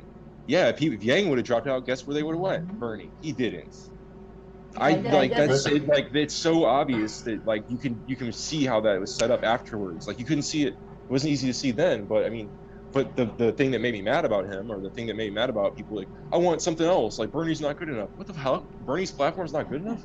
Well, I mean, that's the thing, is like electoral politics is just the WWF to keep you distracted, while the people that really do things, that really control things, that make things move, they're doing what they need to do while you're busy watching the new flavor of identity politics. Because, you know, we've tried the African American, we tried the Latino group. Now it's like, okay, well, finally, now that we're done ignoring Asians, like, okay, let's try an Asian guy. You know, it's just like, okay, well, what's the next one? Like, are we going to go like Indian, or like Middle Eastern? Like, what's the next flavor? I mean, two other observations really quickly. I'll be quick. I'll be super quick. It's two other observations are that, like, Bernie was like an Uncle Occupy Wall Street, just like he was Occupy Wall Street like brand. And like, I mean, I guess he looked authentic, and we all just realized he had this old record and blah blah blah, and he seemed like the guy, and we all just kind of said, okay, he's the guy. But he was supposed to be too far left. He didn't have to say that he was so big on socialism. He said these are kind of socialist policies, but I believe in America, blah blah blah. It's all he had to say. But it all became about socialism, and people just want to accomplish the term socialism, and you should be okay with my term socialism, and that doesn't even fucking matter. That's ridiculous. And so it was just all that he was supposed to be too far left. And it was supposed to be time for a female president, and we were supposed to see that, and we were supposed to just come together on that. And people were like, no, we're actually kind of ready for this. And it is like the future of our of what the Democratic Party should be and should have been. And then what's happened is just horrible. And if you look at through Obama and through Bernie, that it's just like they bought themselves 16 years. This is what has been excellent. Thank you, everybody. So, full circle from what I'm trying to hopefully get others to understand is, if you go so far right and you go so far left, we finally meet, right? We finally meet on our basic needs. And the basic needs that I've ever known are more joy and less pain, right? So if they're not providing that, then why are we fucking listening to them? The biggest thing is the millennial, you know, whatever age they are, and y'all, I get you, it's fucking there, but they like I've said, they are not challenging because they don't. They're a part of a giant mechanism of marketing, branding, advertising that just it's concentrated, funneled towards them to get them to get in that same mindset on this side or that side. The thing that we need to do, which we all understand, which I know Dom understands, I know y'all and Dom and we all, is for them to understand very simply, it's not about them anymore. We need it's about us. Yes. We need to start thinking about us, and more of us. And once we start to take that responsibility, because, I mean, I brought this up a little bit ago, a few times. The Tea Party wasn't about a bunch of people just getting together. the Tea Party, not the Tea Party itself, but when it happened back in 17 whatever, to spill tea was about people coming together with a common goal of saying fuck you. They said take your fucking tea and shove it, right? I'm not talking about the Tea Party that got compromised by the Republican Party and all the money they fucking threw into it. I'm talking about the actual Tea Party that the original Tea Party that happened. And that's where we need to be. We need to be at that place to either make that stand now or just let it go. Because if we let it go, it's not going to be good. I just, I'm like I said, I'm not a kahuna, I'm not a shaman, I'm not a fortune teller, but from what I'm seeing, it's not going to fucking be good, man. It just looks very dim for all of us. So we have, like Dominic's saying, and this man here has been in the Vietnam War. He's seen things and been involved in shit that none of us would ever in our lives want to be a part of. Ever, ever, ever. But he's here to tell you that he's seeing stuff that has been happening, like I am, and I'm older, how it's escalated, how it's evolved. And it's not good for the 99%. It's not good for the common man. It's just not. And it's getting to that point where we all have to at some, and I'm not preaching to the choir because I think I am. But what I'm saying is to everybody and anybody that's listening is I think at some point we need to all try to figure out where we need to be and take a stance. Can I say go ahead, Ben. Sorry, go ahead. Just that with police issues, that what's going on is on everybody's mind. I think the social issues, like, okay, sidebar thing is just that. Look at the pie. Look at it as a pie chart of what the media covers, and don't think about their actual opinions about this versus that. Just think about this is what they're covering, and then like so the topics, like so when it's like 70% this 20, and I mean there's issues like environment and healthcare and things that are very important in foreign policy, but then there's issues that like they like to social distract us on. That's my side note thing. But just that with police matters going on right now. What if we had like a month-long conference and there was like people from all sides saying their opinions? Well, you could actually maybe let the police. I mean, they should organize. This is responsible. I mean, like take action, and then like police reform is something that both sides want, all sides want. Take the police's opinion into the account, hear from everybody. Take the social justice experts, the sociology experts, all kinds of people get together, figure it out, implement a new system. And then that's we can figure out what both sides want. Like we can come together. Experts. Ben, that's too much work, man. Yeah, that's way too much fucking work. Yeah, experts is too much. Yell. I know you know. That seems we don't want to do that. Yeah, no, what we are you don't. talking about here? Ben's right. I think he means what he's saying is good. When we can come together from both sides and realize we both want and how that can come in agreement, then we can easily implement that thing. Let's go get Joe Biden to answer for us. What are you talking about? That's too much work, Ben. Yeah, Joe Biden. Let's step back. Go get Joe Biden. He'll give us the fucking answer. He'll make it's done by 2034.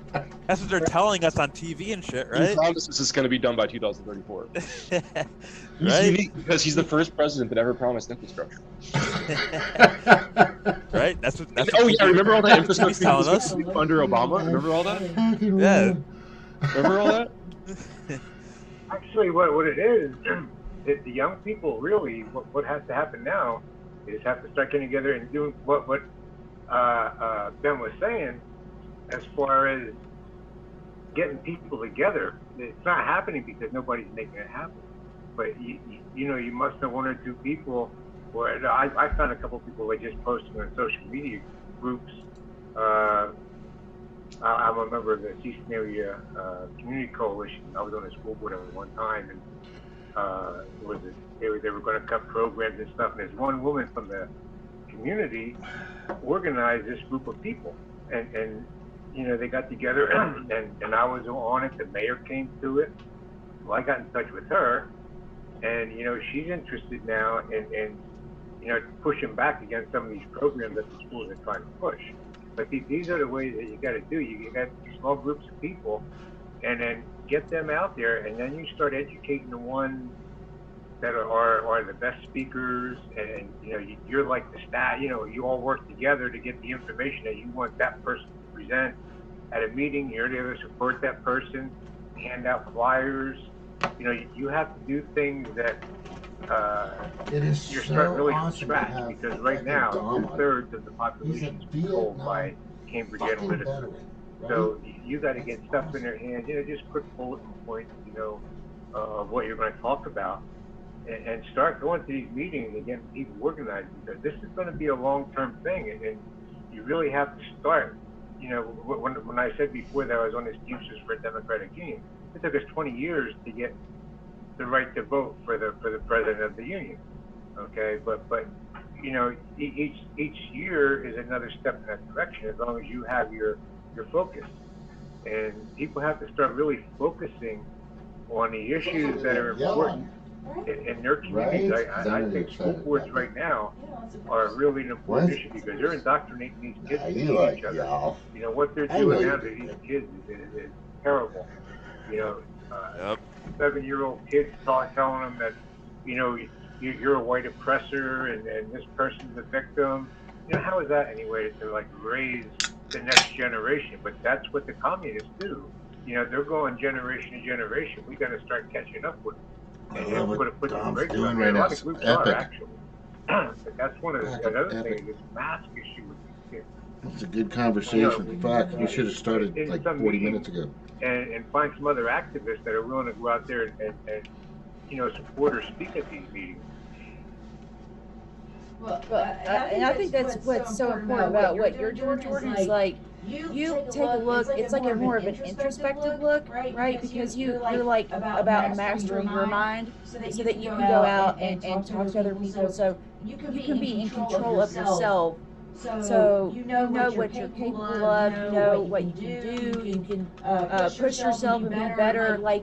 When you are, especially when you have a government that has done decades of research, like MK Ultra, that never ended, right? They've been all about mind control. And so the biggest thing right now is you have a system of mind control that is manipulating people through propaganda and through conditioning and stuff. So you've got all these people that are at the whim of that. They cannot control their own minds. It's not like I've perfected it. It's always an ongoing process. But the thing is that if we can't control our own minds and be secure in that and move forward, then we can't do any of this other stuff, like what you're talking about, John. It's just there's so much that needs to be done, and it's not that it wouldn't be that much work. But the thing is, there's very few people out there that are trying to do this right now, compared to the masses, and it's just like everybody else is just on standby. They're either They're oblivious. They're either out of the game because they're too busy trying to survive because they're homeless or any of these other obstacles they throw in their way. So we've lost people because of that. Then we lose another whole group of people due to propaganda and all this ism stuff.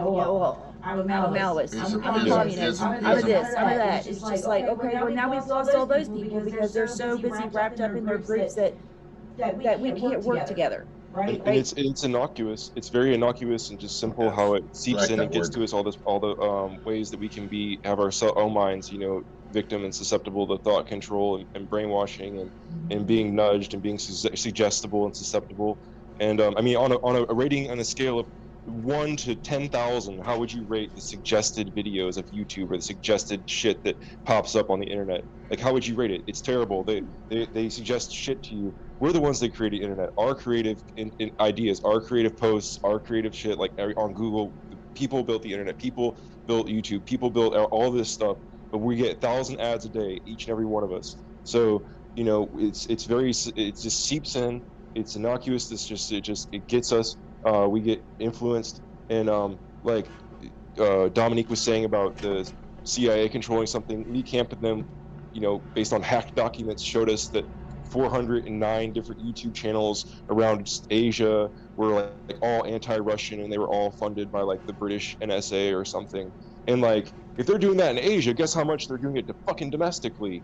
Fake YouTube things, imposters, people that look like something, and they're influencing your minds even on local levels. They're suppressing people's views that have 10 views, you know, because some ideas are dangerous. I could give you a few right now, like about like here, right here. You can do it right here. 35%, tax 35%. You know, let the military retire and survive off of its proprietary information and become a co-op that pays everybody off of telecommunications operations and different things that are not violent and constructive. Like you know, have a green stock market, have a corporate IRS. Like there's I have more. Like there's some ideas that if they were to catch on and get in the wrong, you know, and like, but it's easier to control a small pool of big talking heads, and many of them are in on it or whatever it is. But look at the pie. Look at like what are the topics being talked about like across the media. They got 50 million people listening to it, plugged into it, you know, and then like even just ignore there this or that on it and the two sides takes on it, but just think about the topics themselves and the substance of it. Like, I don't know, Russiagate for 3 fucking years straight. Oh God. You know, We're talking about that 90% of the content for 3 years We need straight. more. We're thinking about what side we're on of it. Well, the Democrat or Republican, we know they're both bullshit sides, and like, you know, they were just talking about nothing. They were just busying themselves with a joke, with a giant show.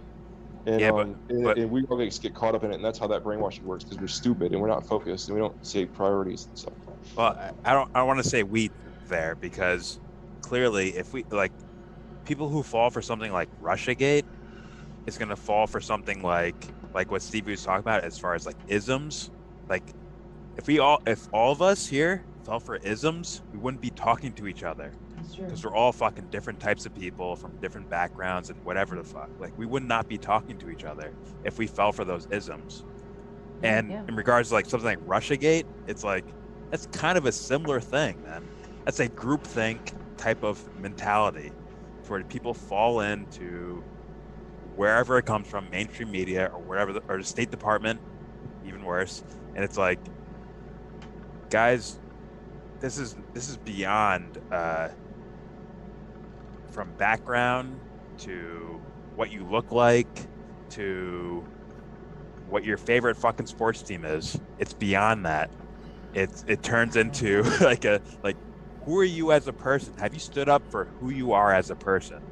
If you stand up for that, there is no Russiagate for you. There is no isms for you. You'll be able to talk to whoever you want and talk about whatever the fuck you want.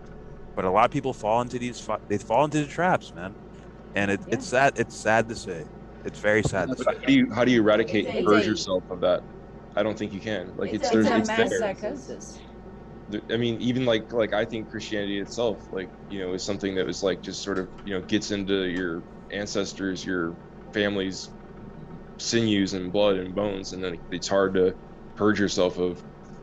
Like, it's hard to eradicate. Oh, yes. Like, and very like hard. The Chinese, like the Chinese recreated their society, right? But how do they recreate it? Like just like kind of like a lot based on like how it was, because it's just so ingrained. Like, I can't reimagine things that differently. It's kind of pretty hard, you know. It could be done. It's just it's a dark corner of human experience, man. Those questions of doubting yourself, or being doubting what you believe. Those are dark questions. All right. Well, you asked this question hundreds of years ago. You asked this question the other night, Jordan, and I was just like, you know, this is a question that I've been asking myself, and it's kind of like been like kind of a mind fuck. It's just like, what makes you different? Right? So we think that we're on the outside looking in, right? Like, we're on the outside, like there's the mass of people, and then we're the people on the outside that can see things for as it is. So we're not that special. Like, we're still human beings. We've watched the the TV. We've got on the internet. What makes us different? So why is it that we ended up here and other people are out there watching Rachel Maddow? And I still can't figure that out. I used to. My answer. Do you want my answer? And yes. This is my guess from a faraway distance. I don't have to be right. My guess is it's usually heartbreak. Usually heartbreak usually shakes you.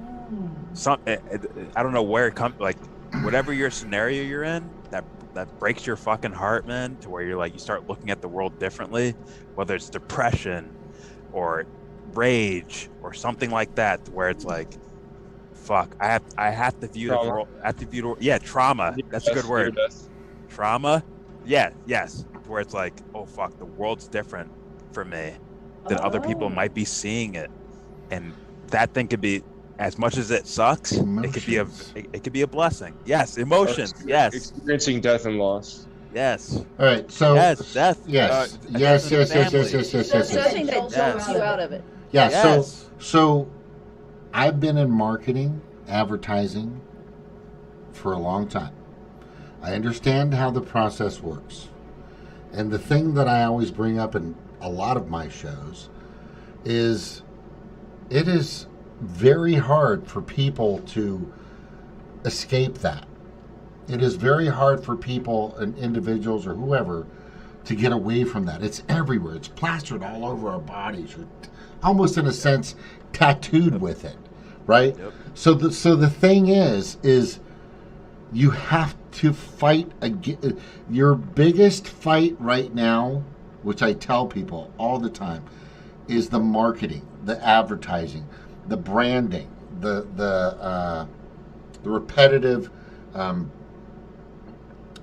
what they call, gosh darn it, it's impressions. It's continuous, and that's that's the reason why we are amongst people that just basically aren't where we're at. You, Jordan, you, Ben, you, Dominic, you're awesome, by the way. Stevie, who is amazing and wonderful and gorgeous. Here's the thing. It is very, very hard to break away from that. It's like shedding off your third or fourth layer of skin deep. It's not an easy process to do. You have to be a fucking ultimate warrior, just a dynamite motherfucker to get past that. And that's the thing we need to convey to people is they are saying this, you need to stay away from it. And it's hard because I think it was Mark Twain who paraphrased in some way, shape, or form. It is, and I've brought this up a few times, it is harder to prove that somebody's been fooled than it is to fool them. It is because ego gets in the way. The selfishness, the ego. It's like, no, I would never be fucking, what are you talking about, bro? I am fucking bat, nut, whatever. Right? And I see that all the time. And look, I am just as meek, just as malleable, just as obedient as anybody else, but I have to still question authority. I have a constitutional duty as an American citizen of the U.S. voting republic to question authority, because they fucking work for us. They work for us. They should not have giant Notre Dame fucking college domes. They should be working, as I've said, they should be working in DMV facilities. Oh, what do you need today? Well, I would like to have my rights back, and I would like to have my freedoms back, and could you set that up for me, please? That's what we need to fucking have, right? But it's just the thing is we're so fucking in that place where everybody's like, everybody now is whatever. What is that from Coming to America, right? Coming to America, that girl bark like a dog and jump on one foot. Remember that? Right? Remember that? That's like one of my favorite movies. Right? So that's what everybody's doing right now. That's the fucking saddest thing that's happening is everybody's, and what I try to tell everybody is stop being so easily controlled and be more defiant and less compliant. Compliant, defiant, right? Defy and not comply. Because when you start to comply with the people that are fucking creating all this shit that's happening to us, it's just what they want you to do. It's they're laughing at all of us. When you see people wearing fucking 2 masks on their fucking face going into a grocery store and get a snapshot of that and put it on Twitter, right? The fucking oligarchs and the people that are actually controlling everybody are just like, I got that motherfucker in my hands. It's in their fucking hands like putty. They got us to wear no mask, then they got us to wear 1 mask, and they got us to wear 2 masks, and now I think the most that I've seen recommended it was 4. So I mean, and they're laughing around like, I bet we can add one more. It's like a game of Jenga but backwards. Like, I bet I could add one more mask into it before they catch on. You know? It's so. Hey, the people pulling the strings for this, they know that people like us are on to them. Okay, the other 2/3 of the country, they're controlled by them. Yeah. So they're not only laughing at those, they're thumbing their nose at us, telling us, look, we got to control them tricks, and we not only can control them, we can make them think that you're dangerous to them, and they're going to turn against you now because you're the guy that's not patriotic enough to wear a mask and get a vaccine. Just like 9/11, right? Yep. Hey, if you don't support our troops, you're an asshole. Why don't you support our troops? Same thing about the troops. I don't think we should kill people that didn't do anything to us. Right? No, you don't support the troops. And that is no it. question. And so now you're the asshole, and now you're shunned from society. And it's the same thing with masks. It's like what Steve calls the virtue Olympics. Well, you got 1 mask? Well, I've got 2 masks. Oh, you've got 2 masks? Well, I've got 2 masks and a vaccine. Oh, you've got 2 masks and a vaccine? I wear 2 masks, I got a vaccine, and I stay at home. So fuck you, I win, I'm the best person ever. Like that is where we're at.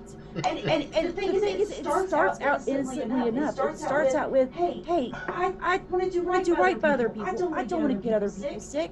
I don't want to be an asshole. You know, I want to do right by my community. That's how it starts out. And then it ends up with, fuck you, I'm doing everything. I've got all the check marks, and you're not as moral as I am. How is wearing a mask? Wearing a mask should come down to your scientific understanding and your understanding of like getting sick and stuff. And like, how does that a political? How is that a left and right thing? They can make anything. One earring in one ear mean that you're gay. I don't know, but that's. You got Biden wearing a mask through a park, and then you got like Republicans refusing to wear them at all, and declaring their states no mask states, and it's like, wow. This is political. Did y'all hear about how all like Texas just dropped dead? Right, because they opened Texas up. They don't have masks, and they're at the Rangers game. Please look up the first Rangers game if you haven't seen it, where it is packed, shoulder to shoulder. You know, before pandemic times, and they're packed shoulder to shoulder there. But are y'all hearing stories about how all of Texas is dropping dead? No. Oh, that's weird. That's weird. I mean, it's like we've lost all sense of. I mean, we're denying our senses. And you got to think about how much effort and mental energy that you have to put into denying the things that you see, denying the things that you hear, like denying your own rational thoughts and denying yourself. Like there's all these things that we have to block out to be able to see this worldview. And so think of all the things that you could do with all that mental energy.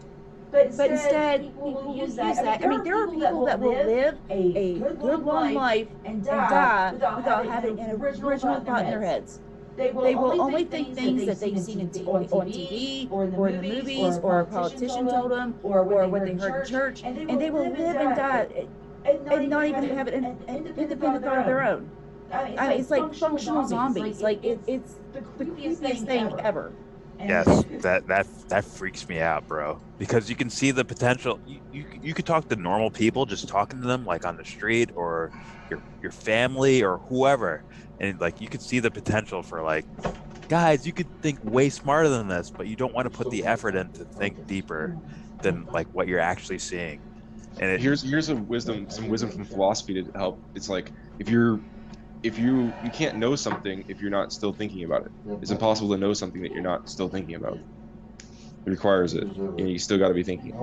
You can't stop thinking. Wait, I have to think about that now. Like you can't know something if you stop thinking about it. Like okay. I never heard that. It's by George Santayana. Okay. Yeah, I've never heard that. Who's that by? George Santayana in The Life of Reason.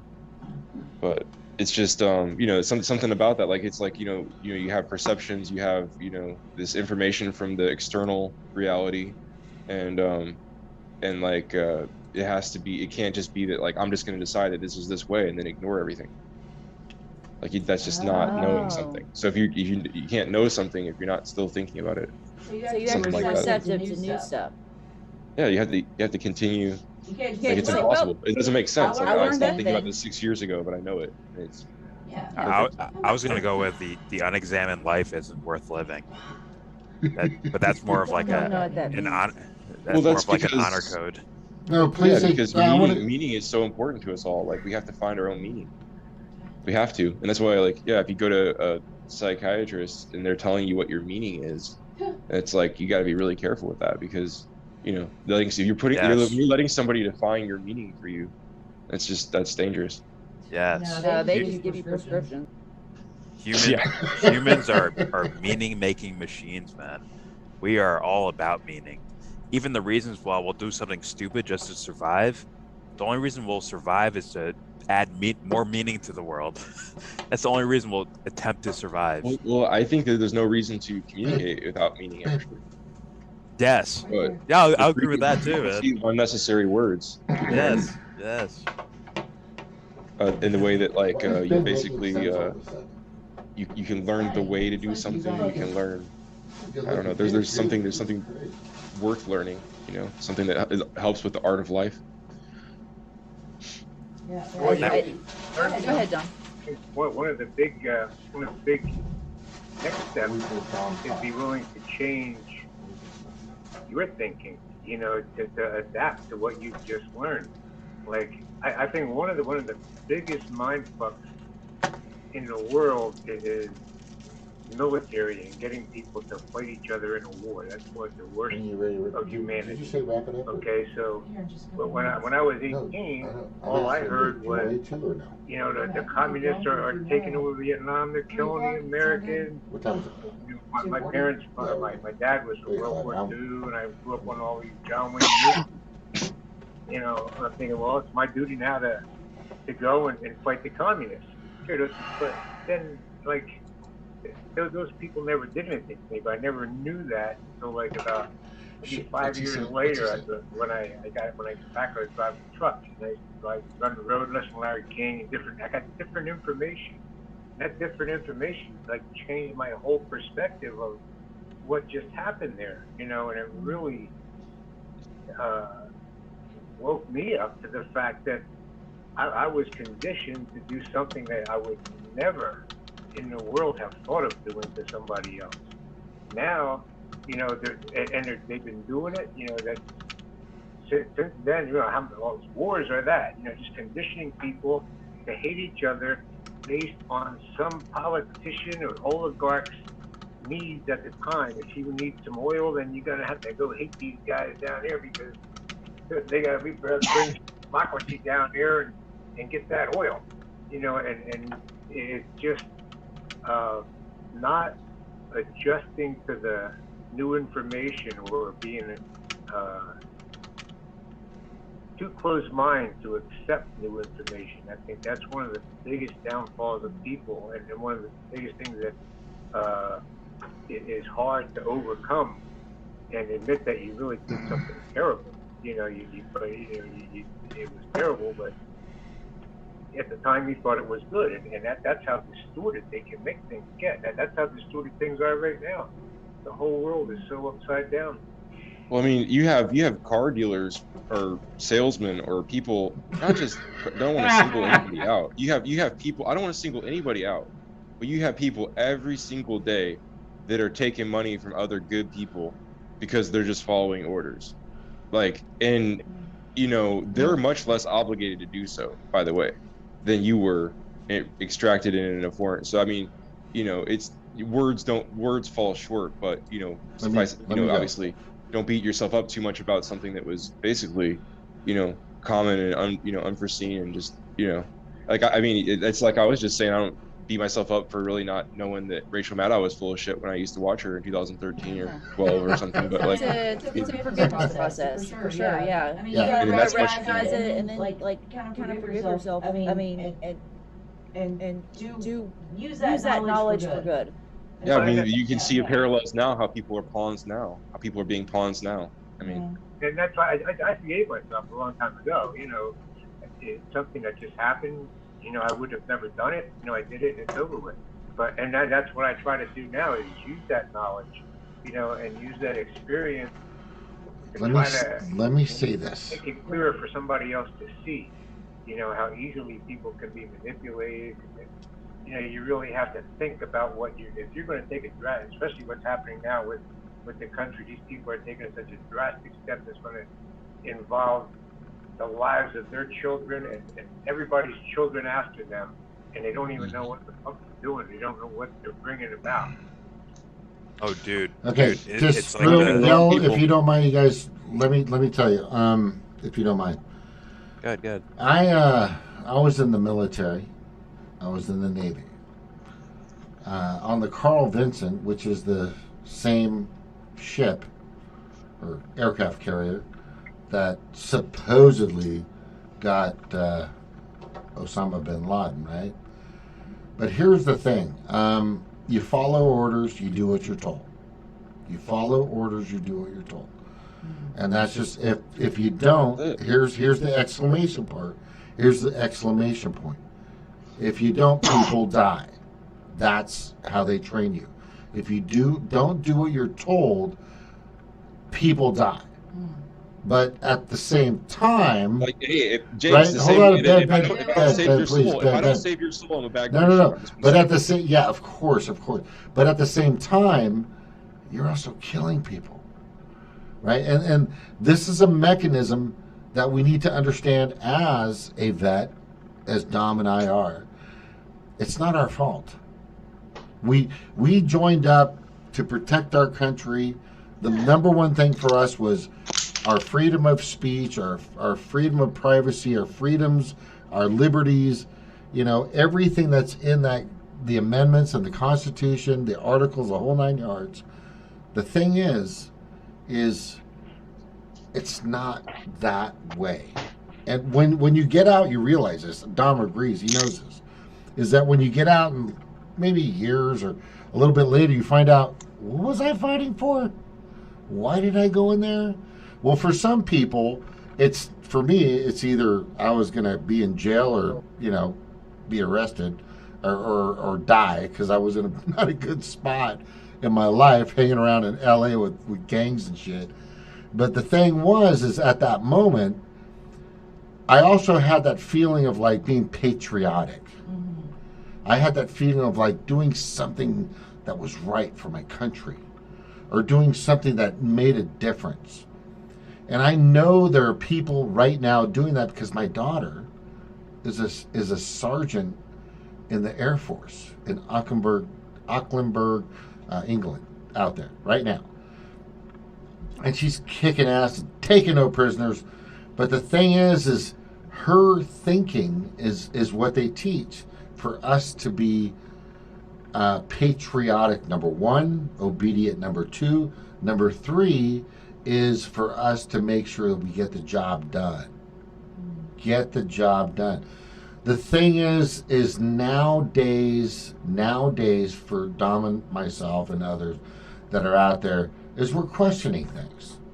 You can't not question it. You cannot question, why are we doing this or why are we doing that? But when you find out what you're really doing, it's when you're like, what the fuck did I just do? But it's not your fault. You cannot be blamed for that because of the media, because of the hype, because of the training, because of the yelling in your ear at 4:30 in the morning, banging on trash cans. You know what I'm talking about, Don. wake the fuck up, nut to butt, fucking go to chow, all this other shit. Nut to butt's weird. But anyway, my point is we are in a society that has not truly and absolutely helped our society. It just hasn't. Our evolution, our species, we're going in the wrong direction. Jordan, Ben, you know this. We've been talking about this for a long time. It's not helping us. It's not helping us to evolve, to get to that next plane, our next plateau. It's not doing it. It hasn't for decades now, because they're stuck in greed. They're stuck in control. They're stuck in manipulation. They're not investing in the people that can actually do something for them or everybody else on this planet. But they're not. It's just not going to happen. So what we're all saying right now is we have to, and absolutely have to, do our own thing. It's time. I think it's time. We're going to have to be the next real Tea Party. And throw those fucking those containers into the fucking ocean and say, fuck you. Okay, maybe not throw things in the ocean. Well, not the ocean. Civil rights was like Fukushima, Fukushima's doing. Right? I mean, Fukushima's about to pour 1.2 million tons of radiant waste into the ocean in 2023. They're about to do that. Nobody's even talking about it. What the fuck? Yeah. But I would say on top of that, it's like it's that higher calling, right? That they get you with when it comes to the military. It's like it's a higher calling. Everybody else is clocking in and crunching numbers or pushing grocery carts, but you want a higher calling. You want a real purpose in life. Well, then you list up, and then they spit you back out into like the rest of the world, and then you have to go from the higher calling that they called it to going back to just doing average everyday things. It's just like, well, this isn't what I'm supposed to do. And then there's like this disconnect. Then you start thinking about all the things that you did and how the things don't make sense, because what they do is, and this is a very common practice when it comes to cults, is they break you down physically. There's a certain diet that they give you, that they will exhaust you, they will deprive you from sleep, they will overwork you. Does this start to sound familiar? I mean, this is what they do, and this is what they do to the masses. Even people that aren't in the military, they overwork you. You're not allowed to sleep because you're working 3 jobs. You don't get to eat because you don't have enough money to eat. I mean, like, you are living on the brink, so you are already going into that system of being in a cult without even realizing you're being conditioned for that cult, for whatever cult you choose to accept. So they condition you with all that stuff, and then sometimes you might join the red cult, sometimes you join the blue cult. And if you break free of that, well, then that's when you get really dangerous. That's the really dangerous people that can go through all that and come out on the other side and say, I'm not going to be a part of that. No, thank you. Those are the people that they have to lock up or kill or suicide or whatever. But that's also the kind of thing that gives you that perspective of saying, like, hey, like what you were saying, Jordan, is like, I've been to the depths of hell. I've seen some things. Like, I've been kind of like, I've pushed myself, because your mind is a muscle, and if you don't exercise it, it's going to become like limp. Like, you're not going to be able to use it. Like, what's the term for that? Yeah, but anyway, like, stagnation. It's atrophy. Your brain will atrophy if you don't exercise it. So, and a lot of people don't. There's no benefit. It hurts when they do that. They start thinking about things that make them sad or angry, or things that they don't have any control over. Only as happy as you are distracted. You gotta start exercising that, or else it's going to become a muscle that's so atrophied that it's going to become paralyzed. That's the next step after atrophy. So can I throw my woo woo in here? Because please do. Do your woo woo. Jordan's got his woo woo. Oh boy. Hey, Glory. Hello. Hi, Glory. Good seeing you. You too. Let me throw my woo-woo in here. And this is what I would call a philosopher's death, which is... Shut up, Glory. Anyways, no, this is like where you go through a process to where some part of you, an aspect of yourself, where it in a way passes away, and you look back at it and you do like an autopsy of the mistakes you went through, of things lessons to learn from. You do an autopsy of what happened to you before anything. That's what I call a philosopher's death. Like, I want to get on this. That's the woo I'm adding in here. Where it's like you guys are learning. It sounds simple of learning from your past mistakes, but it's like, oh, this is an actual autopsy of the me that used to be, as opposed to the me now. I think that's a very valuable thing to add into any discipline: politics, philosophy, spirituality, psychology. It's very, very necessary. That's a good way of putting it. That's what it is. It's like you're looking at a past version of yourself, and you're just breaking down like, oh, this is like what I used to believe, or how I used to think, and you're really just breaking it down piece by piece because no one knows it better than you do, right? So it's like a real fucking breakdown of your old self, and it values later on by taking those lessons and bringing it with you. Real quick. Yeah, I used to believe in some dumb shit. We all did. That's the point. Yeah. What she said. So, Glory, what you up to tonight? Fucking finals. I saw your Zoom link and I was like, I can't off it just yet. I have to fucking finish this section on this damn paper. And then yeah, so now I'm here. You know, I just got Dominique, who's a Vietnam vet, been married for 25 years. I've got Ben, who's been with us for, God, like 6 years, 5-6 years. Yo, bro, good to see you, Jordan, and my fantastic and lovely wife. And I'm just saying that we are in a very, very important and vital conversation. And I'm so excited that Glory from Slow News Day is here, everyone. Woo! Can I get a woo woo? Okay, that was dorky. Sorry. Dude, I can't wait to see like you and Glory in like 10 years because like right now at like what are you like 20? You're a total fucking badass. Like I wish I could have been like that kind of half the badass at 20 that you are now. It's just like in 10 years, what level are you going to be at? Like I mean like that's just crazy to even think about. So not to put you on the spot there, but yeah. Here's the thing: at her age, I was into like toga parties and surfing and partying like a rock star. It was terrible. What was I doing? I was working at Target and watching. I don't even know what I was doing. I can't even remember. James, I got a correction for you. Go ahead. 52 years. Not 25. No, 52. Sorry, my bad. Did I say 25? Oh my God, I'm super sorry. It's 52. 5-2. My apologies. I got my numerics wrong. You're like James. You're dyslexic, aren't you? Did you say? Yes, I am. Yeah, I am. Yeah, so I think I felt like a dyslexic confusion there. I had a dyslexic moment. My apologies, Tom. Jesus.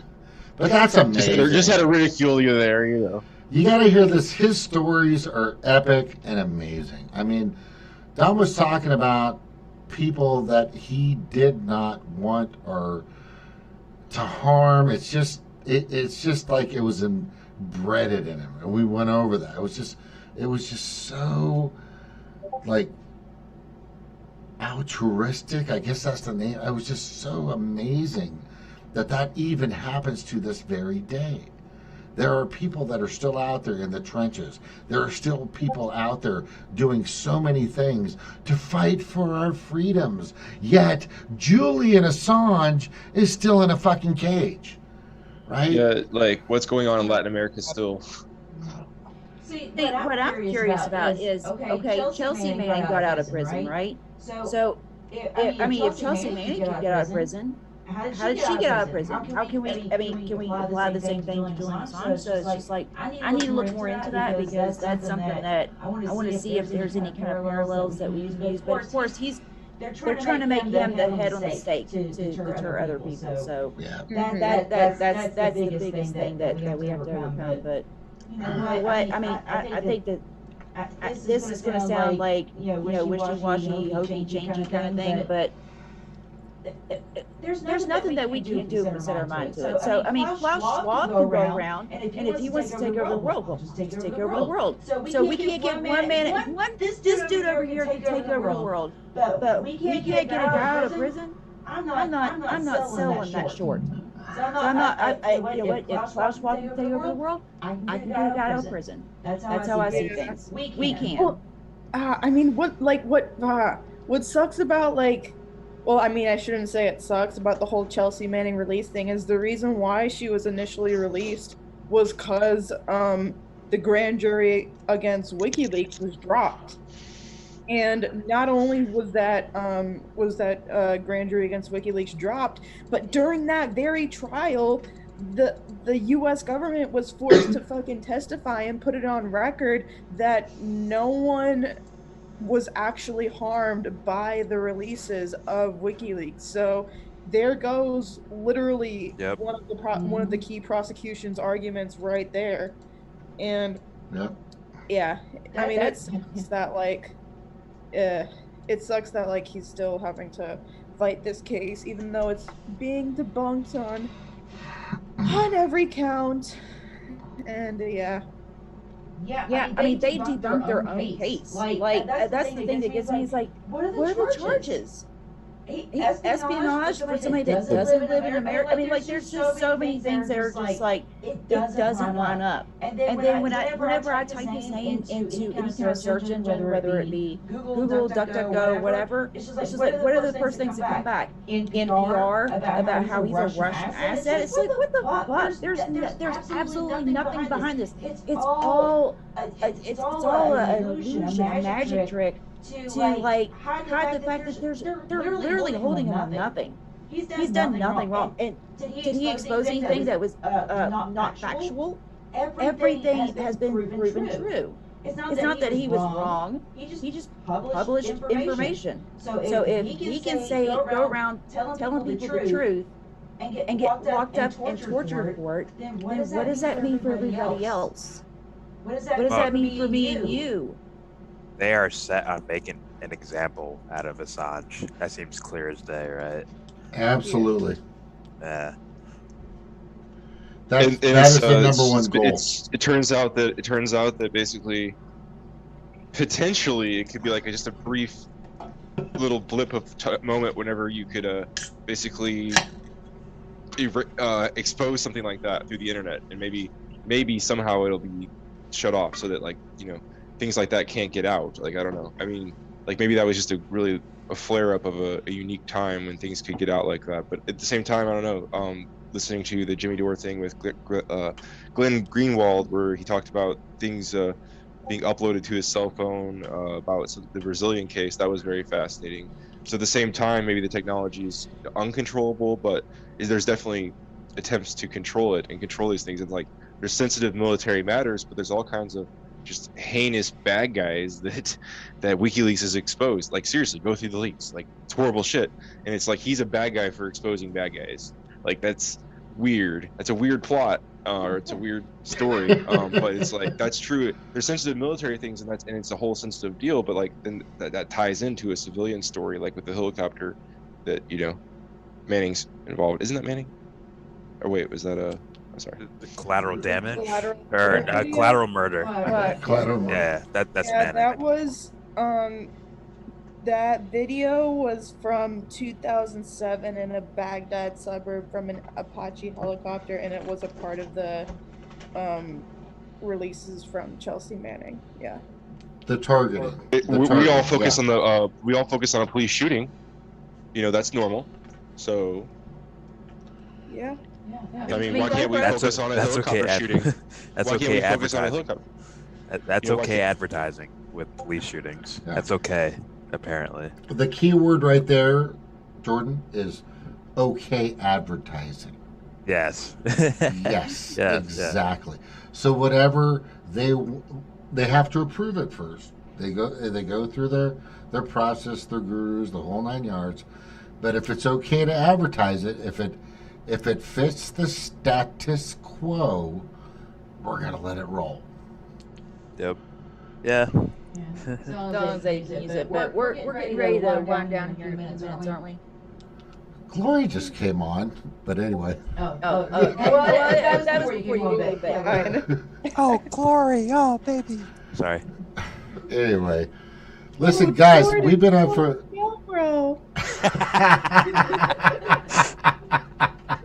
Oh yeah. Fucking awesome. You know what's cool is I listen to you guys, and I know Stevie listens to you guys' Discords, and I'm listening. I'm going, what did that person? What? You know what I mean? And I'm like, I'm watching. I am hearing Steve. I'm hearing Steve. Slow News Day, by the way, everybody. He's just going off on people. And I'm just like, why would you want to sit there and take that punishment?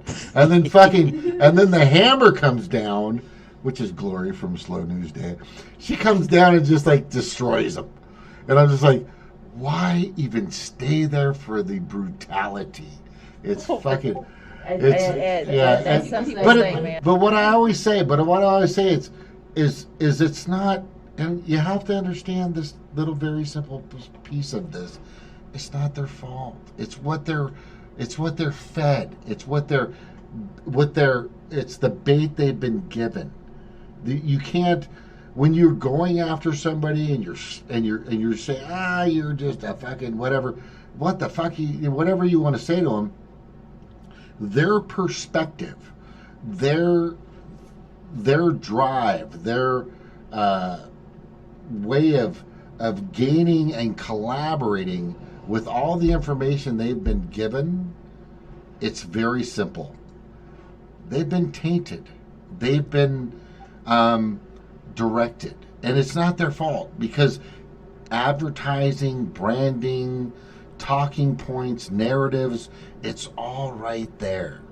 And the thing to me that gets me the most is how they're okay with it. But they don't know it. They don't know. For us, Glory, you, Jordan, Ben, Dom, Stevie, of course, we understand that process. So when it comes to us listening, when it comes to us paying attention, we're not where they're at. We're talking with each other and getting information. Like the other day, which I thought was epic, is Glory went over the NIST and she read it. And she reads everything. It's just fucking awesome. And I'm just listening to this about AI. And I'm going, what the fuck? This is, and it's on their site. This is what they're presenting. You know, it's right there in the open. But the thing is not everybody will dive that deep. The Marianas Trench it takes a lot of oxygen, and it takes a fucking ton of effort and courage to go down there. And Glory, you are that person. Jordan, you're that person. Ben, thank you for being here. Stevie, she goes further than I do sometimes. I'm just like paying attention most of the time. Yeah. Seriously. It's like the call of the void, man. I like to stare into the depths of like the abyss. Yeah. Stevie hangs out with anglerfish, if you know what I'm saying. And Dom is right there. And Dom, I just got to say, thank you for your service. Thank you for being here. And thank you so much for being like part of my life for what, like 5-6 years now, at least? My God, we need to get the team back together. By the way, Glory, we used to have just like you guys are doing, we used to have these sessions, people hanging out this late at night, 3:05 Eastern Standard Time, and doing the same things and talking about things that matter, that people didn't get or understand because of mainstream media wouldn't present it. We went beyond and above the Call of Duty, in a sense, from my perspective, which we did. But anyway, Dom, good to have you here. Glory, good to have you here. Let's continue this conversation. I wish I could do it every fucking day. Seriously, I just work. I work 45 hours, sometimes 50 hours a week, and I do what I can when I can and when I am able. And what gets me is, Stevie, you need to get some more videos up, girl. I'm under the bus, bro. No, I'm going under the bus, backing up and going again. Back up that bus and go again. Okay. Just like I tell her, like, just do 5 minutes. I don't care what it. Just get out there. She's so amazing. She has so much. When she tells me something, she has the best one-liners I've ever heard, and I steal them sometimes. And I tell her, "Can I take that? Can I use it?" Okay. And I'm saying it's just amazing. She's amazing. She's amazing. I have to rewind, okay? Because I'm sorry, the people over on Slow News Day and Franco and everybody else has kind of like fucked my mind to where I have to like realign everything, okay? So it's just like, okay, well, I was pursuing this, but now I gotta take into account, the Vibes and Klaus Schwab and everything Winnie Webb's talking about. Morning Stars is like, okay, I gotta take all this in and I'll get back to y'all. So that's what happens when I take these breaks like this. It's because there's like this new, like, well of information that I'm being exposed to, and I'm trying to, like, learn it, figure it out, so that way I can pass it on to everybody else. So yeah, that's pretty much been the last month for me, is just the abyss. Yeah, that bus, I go ahead, Glory, sorry. Oh, I was just saying I get that. Anyway, guys, go ahead, Dom. Sorry. Really great hanging out with you guys again. I had a really nice time. Great conversation. Thank you, Dom. I swear to God, you're epic, bro. I every time Dom comes on, Dominic, by the way, Buschetti, you gotta. If you guys want his information or his Twitter, he's just an amazing guy. But when he always comes on, the great thing is that he's a little bit older, but he knows what the fuck is going on, and that's what's great about Dom. He knows. It's like Glory. You're where you're at, but he's right there.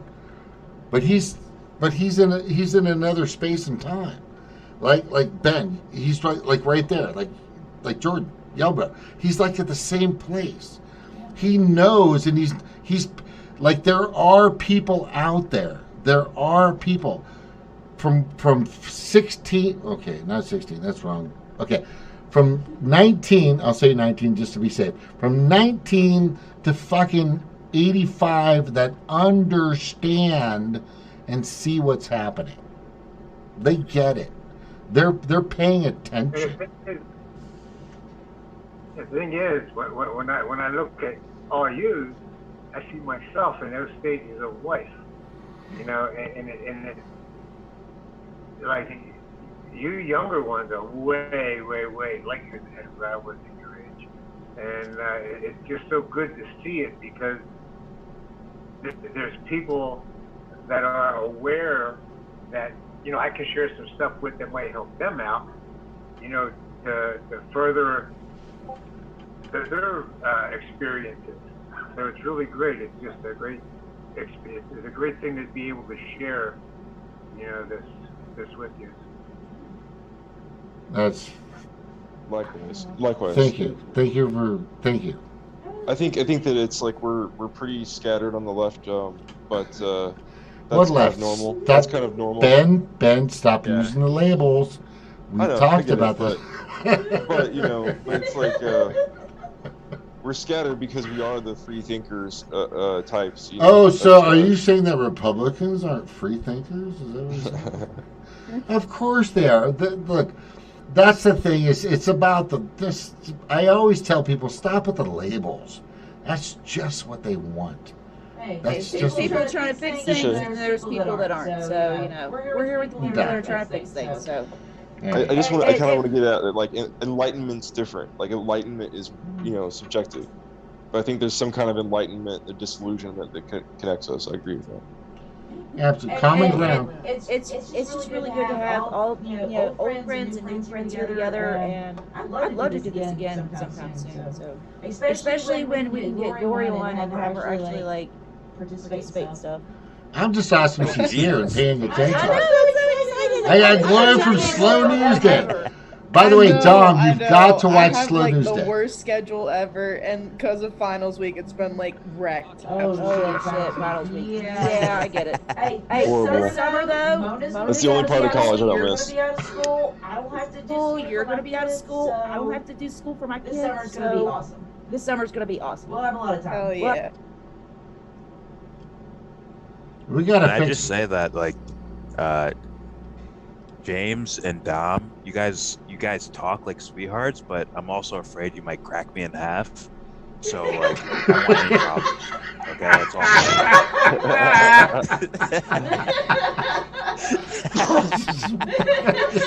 Oh, I'm trying to crack somebody out. I'll probably break it.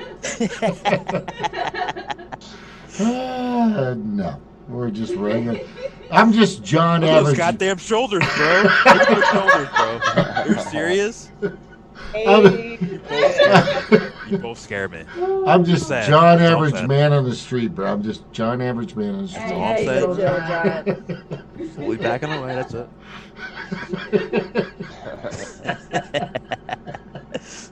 I love you guys. It's fucking awesome. Ben, good to see you. Dominic, good to see you. Glory, thank you so much for stopping by. Glory, also the intellectual beast Snork that was on here earlier. Yeah, and Snork who was here earlier. Thank you. That guy, that motherfucker. Glory, Steve, you guys got to get this guy on your show. He might take over your show with his intellect, but I swear to God, he's just an amazing character. Glory, do you have anything you want to say before you leave? Shit. I don't know. I mean, I can't always appreciated. Oh yeah, it's always appreciated. That's nice. That's all right. Anyway, you guys, I gotta close this down. It's getting kind of late. And Dom, good seeing you. Good seeing you, as usual. Let's do this again soon. When I have got Dom, we've got a big connection to people that have been doing this for a long time. So I'll get those people on as well to get their input that have been evolving for a long time and understanding what the processes are. That's where I get my information, by the way. By the way, I did an interview with Dr. Andrew Kaufman on my show, Monotalk Plus, which you guys got to check out. Other than that, aloha. Thank you. Mahalo nui aloha. Thanks, man, James. Aloha, guys. I love you guys. Bye-bye. Lori, you're epic. And you too, Jordan. Oh, yeah. Yeah. Oh, it's really cool. Old friends, new friends, all together.